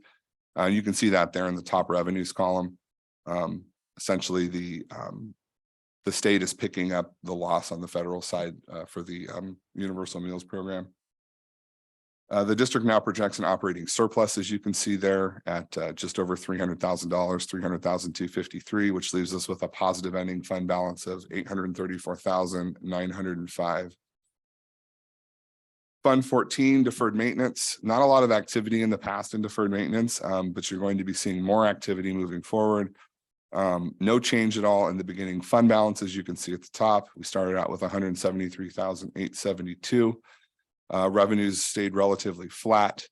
The changes you're going to see in the total expenditure below total expenditures show that that this fund did operate in a deficit, and the reason for that essentially was tied to, we had a lot of trees go down. There was a lot that took place between first and second interim that caused us to pull funds from Fund 14. Now we did that with the understanding that the board at second interim directed staff to move $200,000 from the general fund over to Fund 14. We'll continue to do that moving forward, but that unrestricted general fund contribution still leaves us with a positive ending fund balance of $224,426. Oops. Okay, post-employment benefits fund. Real quick, we talked about this last time. Essentially, this fund it doesn't receive any revenue. It carries a beginning fund balance. We're not moving money into this anymore for a number of reasons. More particularly the fact that you can't move money out. It's restricted. If you move unrestricted general fund dollars in here, it has to sit there. So we'll sit with a beginning fund balance and an ending fund balance of 6,202 until this becomes another issue for us in the future. But we don't have any issues related to post-employment benefit funds as it speaks right now. So snapshot of Fund 21. This is our building fund. This houses educational technology bond, Measure A, as well as Measure D. As you can see at the top here, our beginning fund balance didn't change since first interim, just over $6.5 million. You can see that the overall expenditures did decrease from first interim to second interim. Number of reasons behind that, specifically tied to the fact that we're getting a little bit later in the year. Projects tend to lump up at the end of the fiscal year. I think we were a little aggressive in building the expenditure plan at the beginning of the year. A lot of work's going to take place this summer. You can see also that the deficit went down from just under 4 million to about 2.6 million. That leaves us with a ending fund balance, a positive ending fund balance of 3,853,774. Last fund we'll take a look at tonight is Fund 40. That's our capital outlay fund. Again, no change from beginning fund balance, first interim to second interim. Expenditures have increased substantially. This is associated with budgeting for expenditures such as the Forest Grove and Robert Down shade structure projects. So any capital improvement projects that weren't budgeted in the original budget or the amended budget in October are now being budgeted for in this fund. So that's why you see the increase to expenditures. You do see that there is a minor deficit. However, again, the movement of the $200,000 from the unrestricted general fund shores this program up, leaves us with a positive ending fund balance of $600,831. And I would like to say, before moving on, how crucial it is that the board took those steps to continue to build up these funds. Fund 14 and Fund 40 historically have been used for a number of things, but building them back up was not a priority in the past. And I think that the district and the folks here are grateful to see this happening. It helps us pair dollars with Measure A and Measure D that didn't exist before. So that was a lot, I know, and I spoke pretty quick. I did that because I know we're short on time tonight, but I will open it up for any questions. Thank you, Josh Jorn. I'll say my comment is I didn't see anything tonight that would make me not vote in approval of this. And so that is where I'm going to leave my comment. Next up would be trustee student Avila. Yes, I have no comments. Thank you for the detailed report. Thank you. Trustee Hazen. One question, and this may be a naive one, I'll admit. And again, I'm also happy about the Fund 14 and 40 increase. Are there ever opportunities to put restricted funds in there instead of the unrestricted funds, or that's okay? Yeah, no, it's simply an unrestricted transfer of funds. And the only other thing, well, actually, I'll leave it at that. Thank you. Clerk McNary. I'm with President Carolyn. I think we can move forward and approve this. Thank you, Assistant Superintendent Jorn, for making complicated information consumable and digestible. I really appreciate the presentation. Trustee Otmer. Agreed. I really appreciate the presentation. It was a lot to get through, and reading it in the packet, this is so digestible like this. So thank you very much. And I'm in agreement. There's nothing here that concerns me. Trustee Brian Swanson. Just a couple of quick points, nothing of concern, just to clarify for me. And I think you even did this first off, when it comes to deferred maintenance, you said we're seeing greater expenditures there, and that was because of all the trees that we saw falling. Is that correct? Did I understand that right? Yes, that is correct. It was associated with the trees. I'd say about $90,000 of it was associated with trees and other components. Right on. All right. Thank you for that. And then can you briefly touch on, because this is a new thing, right, when it comes to adult ed monies not being allowed to be carried forward? What was the driver on that? Is that a new thing? It is a new thing. And it is essentially associated with the consortium that adult education is part of. The consortium, more broadly, is made up of other school districts, and the consortium is looking at all ending fund balance dollars and how those dollars can be spent to help support the consortium. And there is new law surrounding this that only allows them 15% carryover. So as you can see, the carryover balances have been substantial. And essentially, it's forcing the district and it's forcing the program to use those monies as they were intended. Interesting. All right. So and that is, I mean, I remember, if I remember correctly. So if this rule had been in place a decade ago, we probably wouldn't have a childcare center at the adult ed campus, right? Well, you weren't here to do that, but we had a wad of money, and we're like, what are we going to do with all this money? And it's like, well, let's build childcare center. That's correct. It's two funds, essentially 12 and 11 that are associated with that. However, you're right, because of the cooperative and the adult ed component of the co-op, they were able to use those funds to build childcare facilities that tied into the adult education program. So the answer is yes. Well, I'm glad that we were able to do it when we were able to do it. Thank you for just a great explanation of what this is, and it's very easy to go back and forth through it. These things I can actually sit and look and highlight stuff throughout the evening and go, I wonder what that's all about, or this is interesting. So it's very interesting to see that our payroll expenditures, when you lump in the benefits as well, actually tick down a little bit. I mean, we haven't seen that happen. I can't imagine that's a trend, but it's nice to at least see it go a little bit down before it starts going even further up. So thank you again. Really appreciate that. Public comment. Anyone online? No one online and no one here in person. Do I have a motion to approve this item on staff's recommendation? I'm happy to make the motion to approve. Thank you, Elliot. Do I have a second? I'll second it. Thank you. Motion made by trustee Hazen, seconded by clerk McNary. Roll call vote, please. Student advisory, Aye. President Swanson, Aye. Clerk McNary, Aye. Dr. Hazen, Aye. trustee Otmar, Aye. trustee Brian Swanson. Aye. Thank you. Thank you. Motion passes unanimously. Moving on to action item F, agreement for legal services with Lozano Smith. Ralph, can this item go to the next agenda? Does this have to be approved tonight? Well, nope, doesn't have to be approved. All right, board, do we need to vote on moving it to the next agenda? Well, I think no action makes it automatically Makes it moot. make, All right. I mean, you can, Great. I do just even, okay, I'm seeing nods over here. I want to try to get to the dyslexia screening and I'm not sure we're going to be able to do that. So I'm going to pull this one and. do just for nothing matter with of it. record, then we'll just say, if you could just note that it will be moved, tabled to the next meeting. Thank you. Yeah, action item F will be tabled to next meeting, please. Action item G, California School Board Association Delegates Assembly Election. This item comes to us, I think, every other year. It's really simple, in my opinion. I don't want to disparage it in any way because it's important, but it's really straightforward. And so all this is the CSBA has their delegate assembly election. So as a board, we elect our delegate for CSBA. And this year it's even more straightforward because only one candidate has tossed their name in. It's David Kong, who's actually lovely and is super involved in a lot of educational things. He works for MCOE. He's a board member in South County.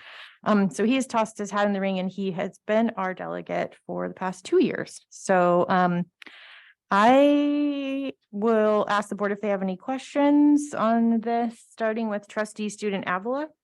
No, I do not have any questions. Thank you. Trustee Hazen. None. Thank you. Trustee clerk McNary. Apologies. Nothing from me. Thank you. Trustee Otmar. No comment, no question. Okay. Trustee Brian Swanson. No reason to not support him. I poked around a little bit. Seems like a good guy, very involved, and so absolutely. Thank you. Any public comment on this item? I don't see any, and I don't see any here in person. So I'm going to make a motion to adopt action G on. I don't think staff made a recommendation on this, but I'm going to make a motion to put our PGUSD vote for David Kong. Is that okay to say it like that, Ralph? All right. Can I get a second, please? I'll second. I'm not sure who I heard first. Trustee Otmar, you get this one. Okay, so motion made by Carolyn Swanson, seconded by trustee Otmar. Roll call vote, please. Student advisory, Aye. President Swanson, Aye. Clerk McNary, Aye. Dr. Hazen, Aye. trustee Otmar, Aye. trustee Brian Swanson. Aye. Thank you. Thank you. Motion carries unanimously.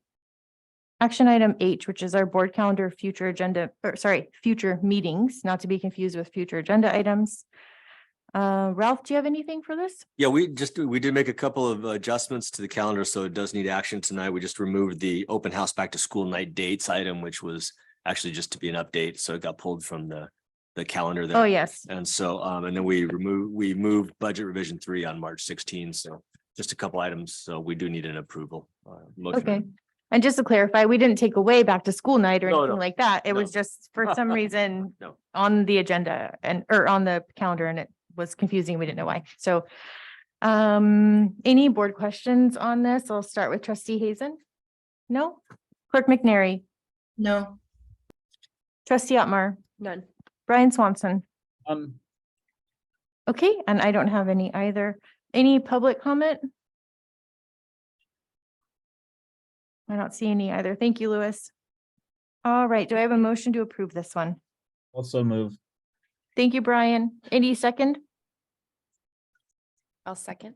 Thank you, trustee Otmar. Okay, motion made by trustee Brian Swanson, seconded by trustee Otmar. Roll call vote, please. Student Advisory, Aye. President Swanson, Aye. Clerk McNary, Aye. Dr. Hazen, Aye. trustee Otmar, Aye. trustee Brian Swanson. Aye. Thank you. Thank you. Motion carries unanimously. On to information discussion item. We are at dyslexia screening and intervention, which is item A.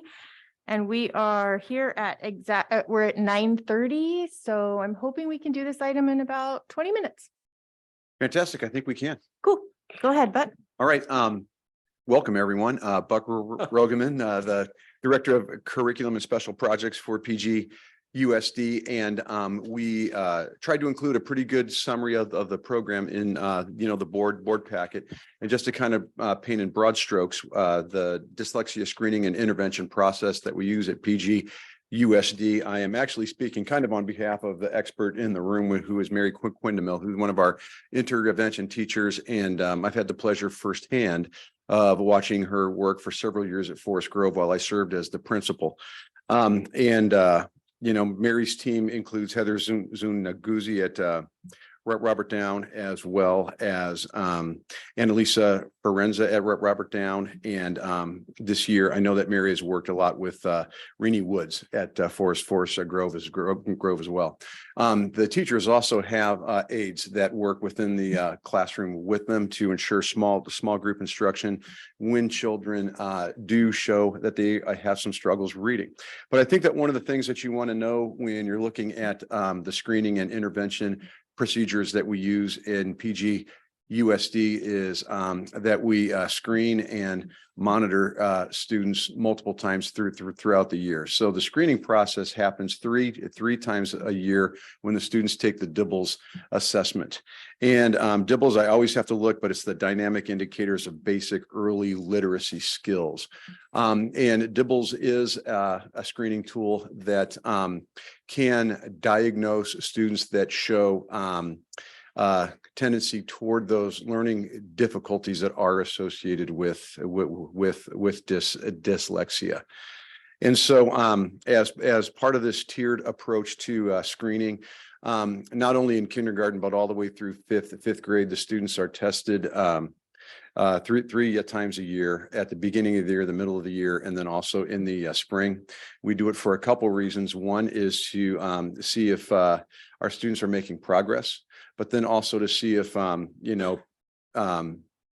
so students have multiple times to be assessed in case we see that they're not making the adequate or reasonable progress that we would expect a student to make. And then what we have are basically three different tiers that we use to address students that show a reading need. We're very careful in kindergarten not to, there can be a lot of false positives in the early screening for kindergartners in the first and second tests of the year. So the one that we give the most credence to is the third test, the one that occurs in the spring. And if students are showing that they have difficulty reading, then toward the end of the kindergarten years where they might start getting some pull-out intervention across the district. Robert Down has an earlier intervention model where children that are struggling readers are able to get some assistance later on in the school day. That model isn't currently being used at Forest Grove, but it's something that we can look at expanding to there. When a student is identified as a struggling reader, the first level of intervention that occurs is within the classroom. This is the small group general education instruction that occurs as part of a centers-based approach to instruction. What that means is that the teacher will work in a small group, give direct, specific, differentiated instruction to the student based on the need that they've identified in the DIBELS test. We monitor the student progress throughout the year. If students still aren't showing reasonable progress, then they might become eligible for the Tier 2 intervention program. This is the program where students are pulled out and they work with our reading specialists to improve their reading skills. The reading specialists not only give instruction for the students that, again, is specific, individual, and it's listed under the Tier 2, but it's explicit, structured, and sequential instruction to the students. And then what they are looking for also is monitoring the students and really closely seeing if they are starting to close the gap with the grade level standards. One of the things that we've experienced in those intervention classes is our students do make real nice growth at that tier 2 level. For the students that still aren't showing growth or making adequate progress, then we go to the Tier 3 intervention, and that is an assessment to see if a student qualifies for an IEP with a specific learning disability. I think it's important to understand too that dyslexia is one form of something that could cause a child to struggle with reading. And DIBELS tests the skills that would indicate a child may have dyslexia. What school districts don't do is diagnose students with dyslexia.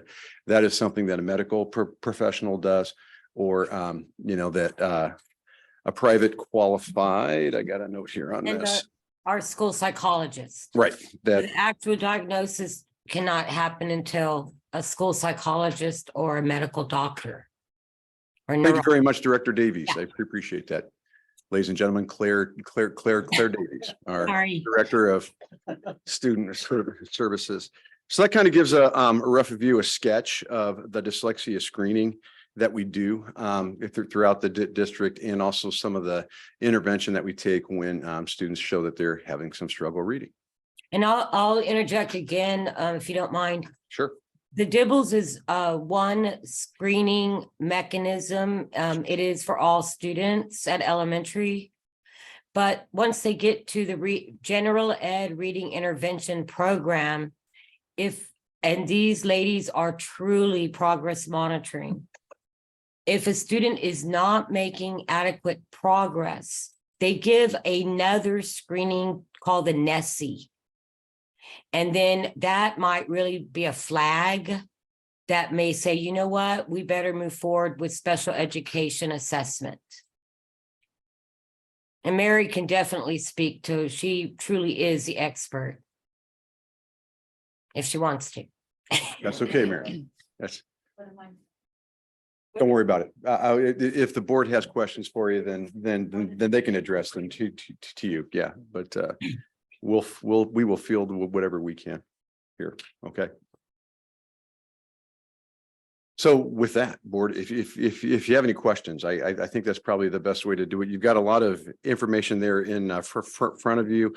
I also shared via email with the board. I'm happy to share a copy online with the public, but it's a white paper that was published by DIBELS, and it's titled Dyslexia Screening and DIBELS 8th edition, which is the one that we use.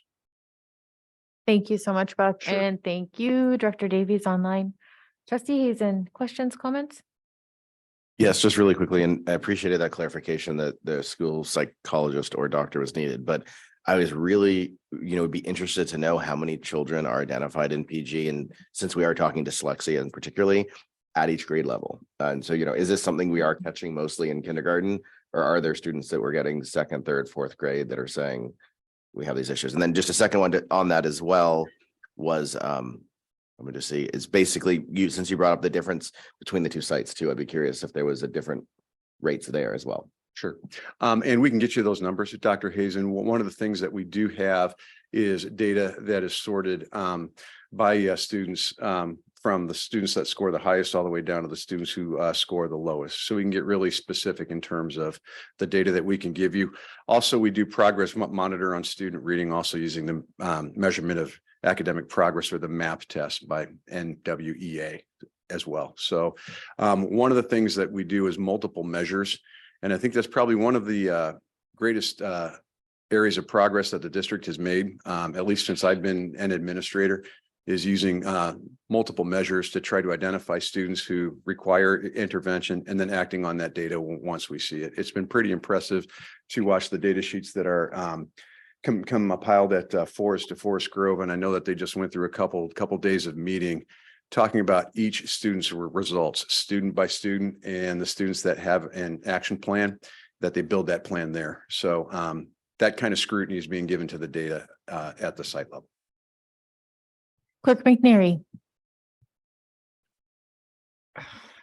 Thank you. Thank you for the presentation, Director Rogoman and Director Davies. So I think this came before the board based on interest from President Carolyn in doing kind of a universal dyslexia screening, was my understanding.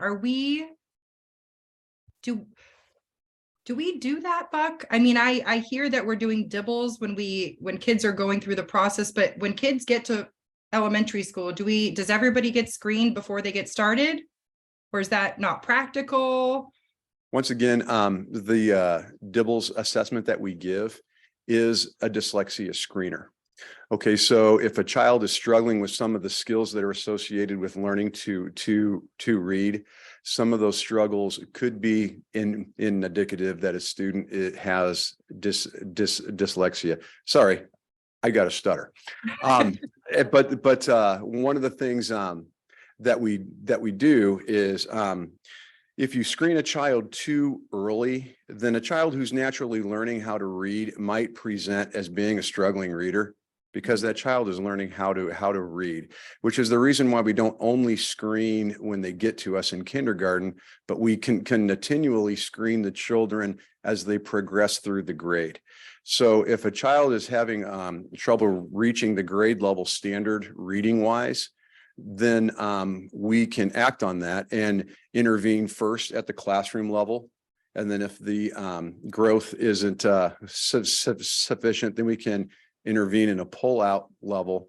And then if it still isn't sufficient, then we can assess for special education. One of the things that the Dibbles does is, because it breaks down a child's ability to read based on the skills of reading, it helps us identify and intervene with students prior to them having to qualify for an IEP in order to get that assistance. Does that make sense?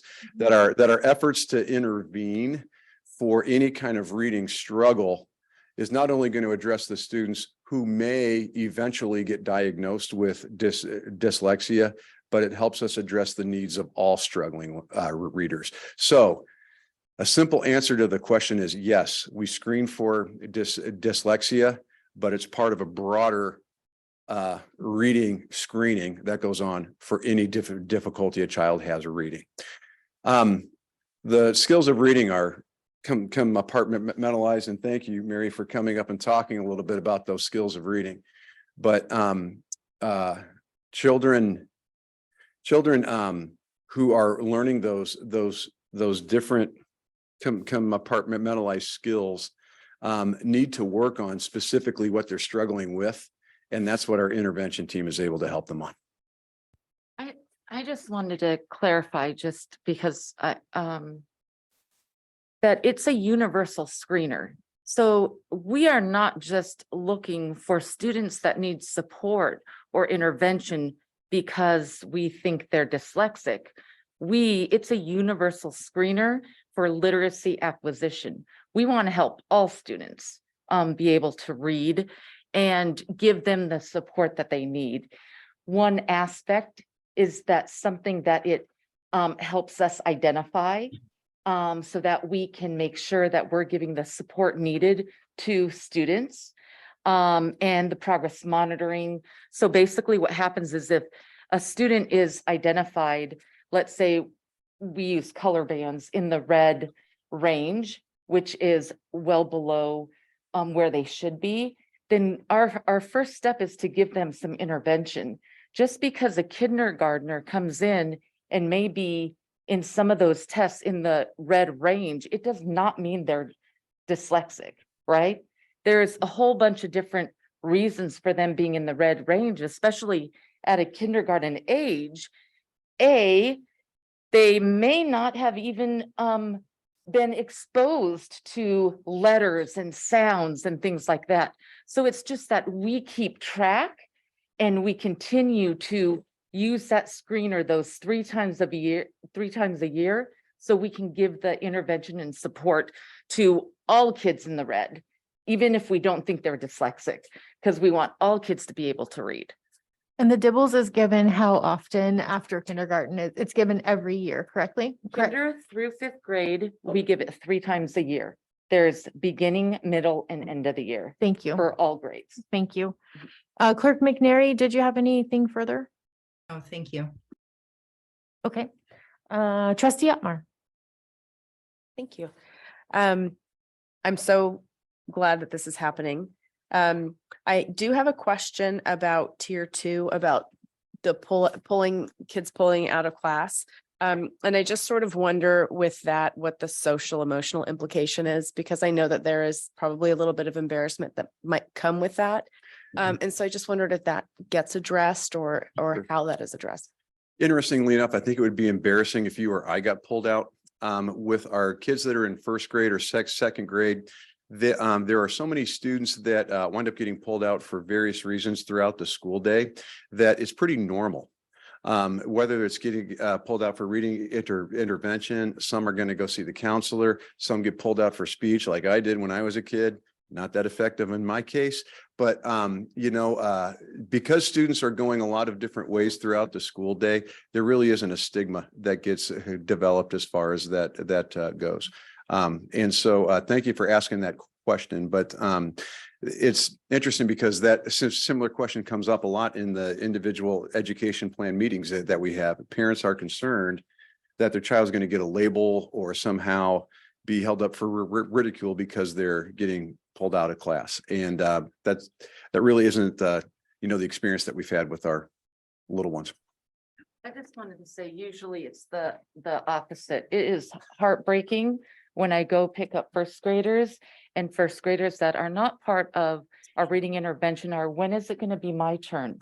When do I get to go? So especially in those early years, they all think that it's, the special place to be and they want to be there. So we really don't see anything negative happening with us giving that intervention to those to the kids. Now, as students age, that's why our goal is a lot of early intervention, because our hope is that, by grades 4 and 5, the numbers aren't there. I mean, our biggest numbers are 1st grade for the obvious reason, right? And so the nice thing that we do at both Forest Grove and Robert Down is we have an reading intervention program before school, which is Read 180. It's at both sites. And that kind of alleviates whoever said about, the stigma or something, because they come before school, they still get to stay in their classroom all day long for reading, unless they go to speech or something like that. But it's a great program. And that's why we do that, especially for those older grades. Thank you. I wanted to share something. If you notice, we're focusing on the elementary years. We haven't talked about what we do as students are in 4th and 5th grade, moving on to middle school and high school. And I want to say that Mary Quindamil was just huge in bringing to our school district, along with our occupational therapist, assistive technology. And so we have a long list of apps that our students start getting trained using in 4th and in 5th grade, with the goal that they will be proficient in using assistive technology as a compensation. So our students have full access to audiobooks, read and write, all kinds of apps that Mary can also speak to. And they are used throughout our district in general ed classrooms because if a student has dyslexia, like many disabilities, it's a lifelong disability.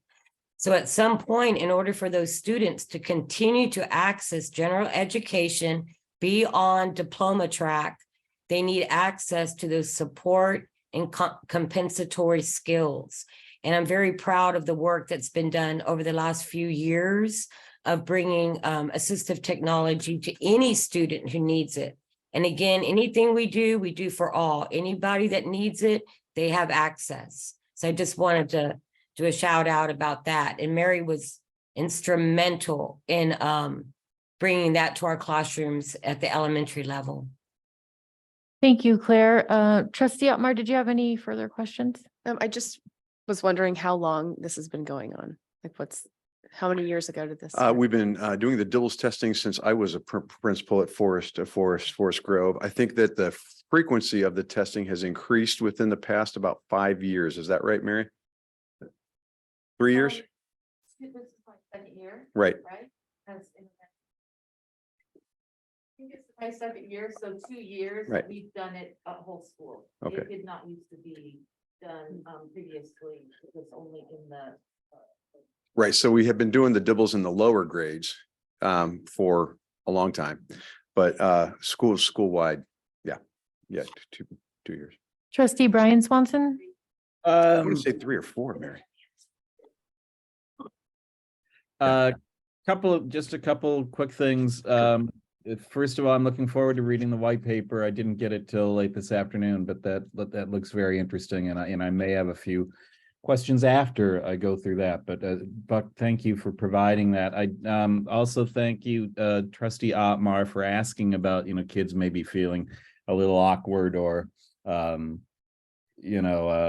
forget what the word was that you used, but I remember too when I was in elementary school some 20 years ago, or maybe a little bit longer, in first grade, and getting pulled out, and how I felt like I was a special kid, like a cool kid, getting to work with some of the people that were helping me with the vision issues that I was having, and these teachers were so awesome and real lifesavers too. I mean, they made such a huge difference, and I was lucky. I mean, back then, again, it was uncommon, I think, or less common for us to catch kids at that point at first grade level or before. And so I'm so glad that we have this now. I was one of the lucky ones that got caught early on and got help. So kudos to everybody there that is on the front lines helping with that too, though. It's really heartening to know that you're there and so on it. And I'm glad that we are having this discussion. I learned a little bit more tonight, which is always a good thing too. So thank you. Thank you, Brian. Trustee Student Avila. Yeah, I was the opposite. I was the little kid that was wondering why I wasn't getting pulled out. And I was almost a little jealous, I remember. But, I had a lot of my friends grew up in Reed 180 and that, so I have a memory of that. And I do have a couple close friends that actually struggle with dyslexia. So I'm really excited to see, all this. That's good. Thank you. Thank you. Did I forget a trustee? No, I did not. Okay. May I make just one more, just a brief comment? Go ahead. I just want to say that this hits really close to home because somebody that I love very much is dyslexic, and he was not diagnosed until he was a senior in high school. So we are in a very different time, and I am very grateful for everything that's happening. And thank you for all of this. Thank Mary. you Yeah. so much. Thank you, Trustee I Otmar. appreciate you. I like Elliot's idea of getting a little bit of data on it. I think nobody has been anywhere near negligent in seeking out students and trying to help them. In fact, quite the opposite. But I love a little bit of data. I was also wondering how we can get some family and student voice in this presentation, or if you could just tell us, like, at what point in the year are we, and not just talking about like meeting with a family during an IEP, but because I know IEPs, I know that's not really all that conducive to certain feedback. And so I would like to see some sort of way, and I don't want to tell you how because that's your wonderful creative mind to job to figure out, but and I hate to say the S word in a survey, but some way to just make sure that the families who have been diagnosed with dyslexia feel supported, and to just make sure we're not missing anyone. There may be a gap in these 2.5 pages of things that we're already doing, or there may be something that a teacher has an idea that we could do better. And I would love to hear from a teacher as well.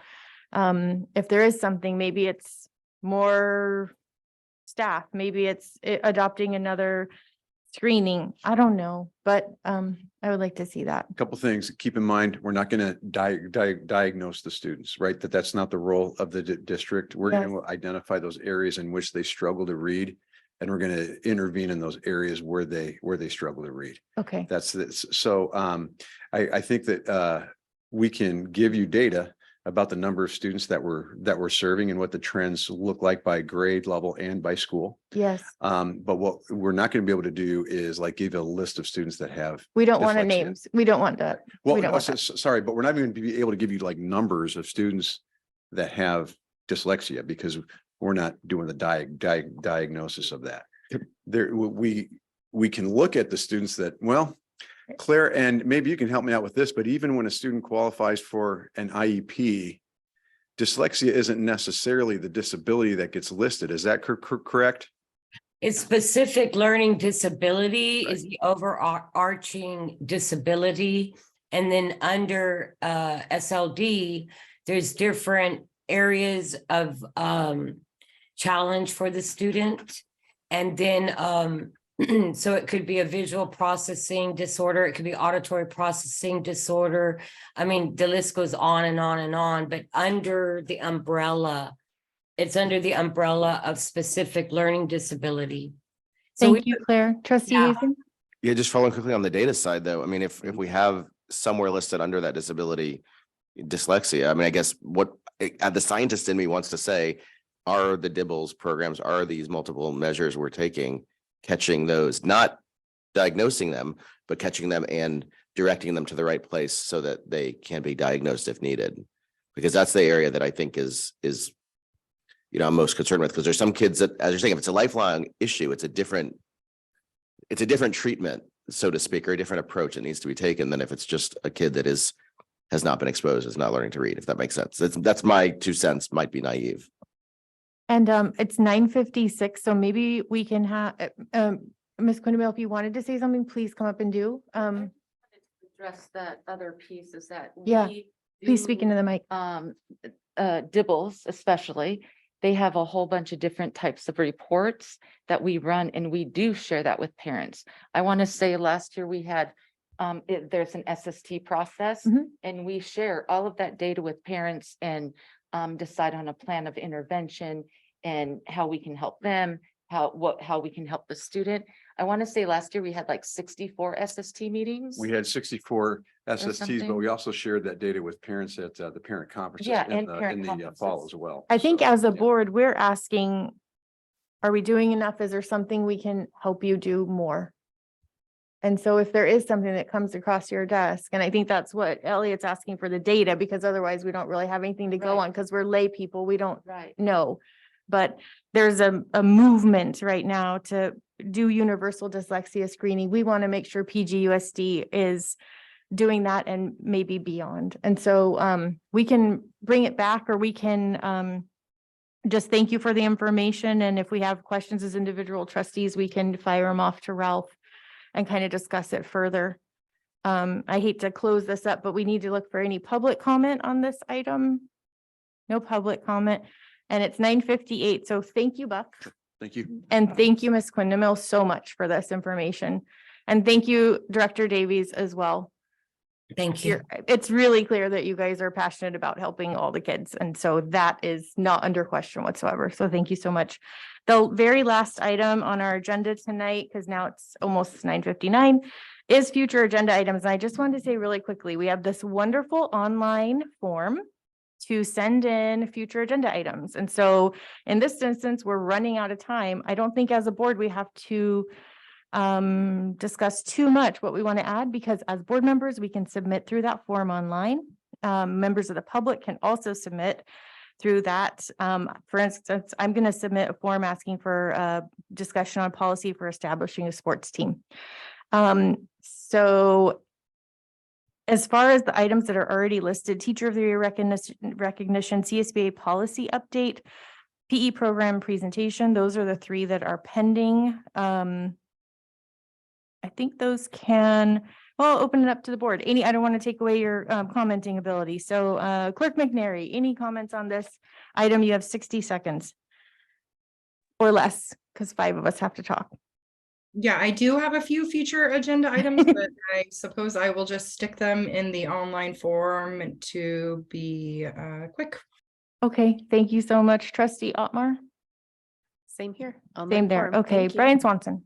Nothing that I can't do by way of the form. Okay, cool. President Carolyn, no comment. Trustee Student Avila, how about you? Do not have any at this time. Thank you. Thank you. Trustee Hazen. I will be sending an email because I'm bad with forms, if that's okay, but. It's an email form. Okay, perfect. Well, I have an email drafted. That's okay. my- My one real quick point is I just wanted to bring up the idea that, there's brought up in the open session about none of the board members wearing red. And I know that's not something to be necessarily agendized. but No, I it do- isn't. So we can talk about that at a later date. Thank you. That's not on this item, but thank you so much. Okay, meeting adjourned. It is now 10 o'clock. Oh, sorry, public comment on this item, but we don't have time because it's 10 o'clock. No public comment. Okay, thank you.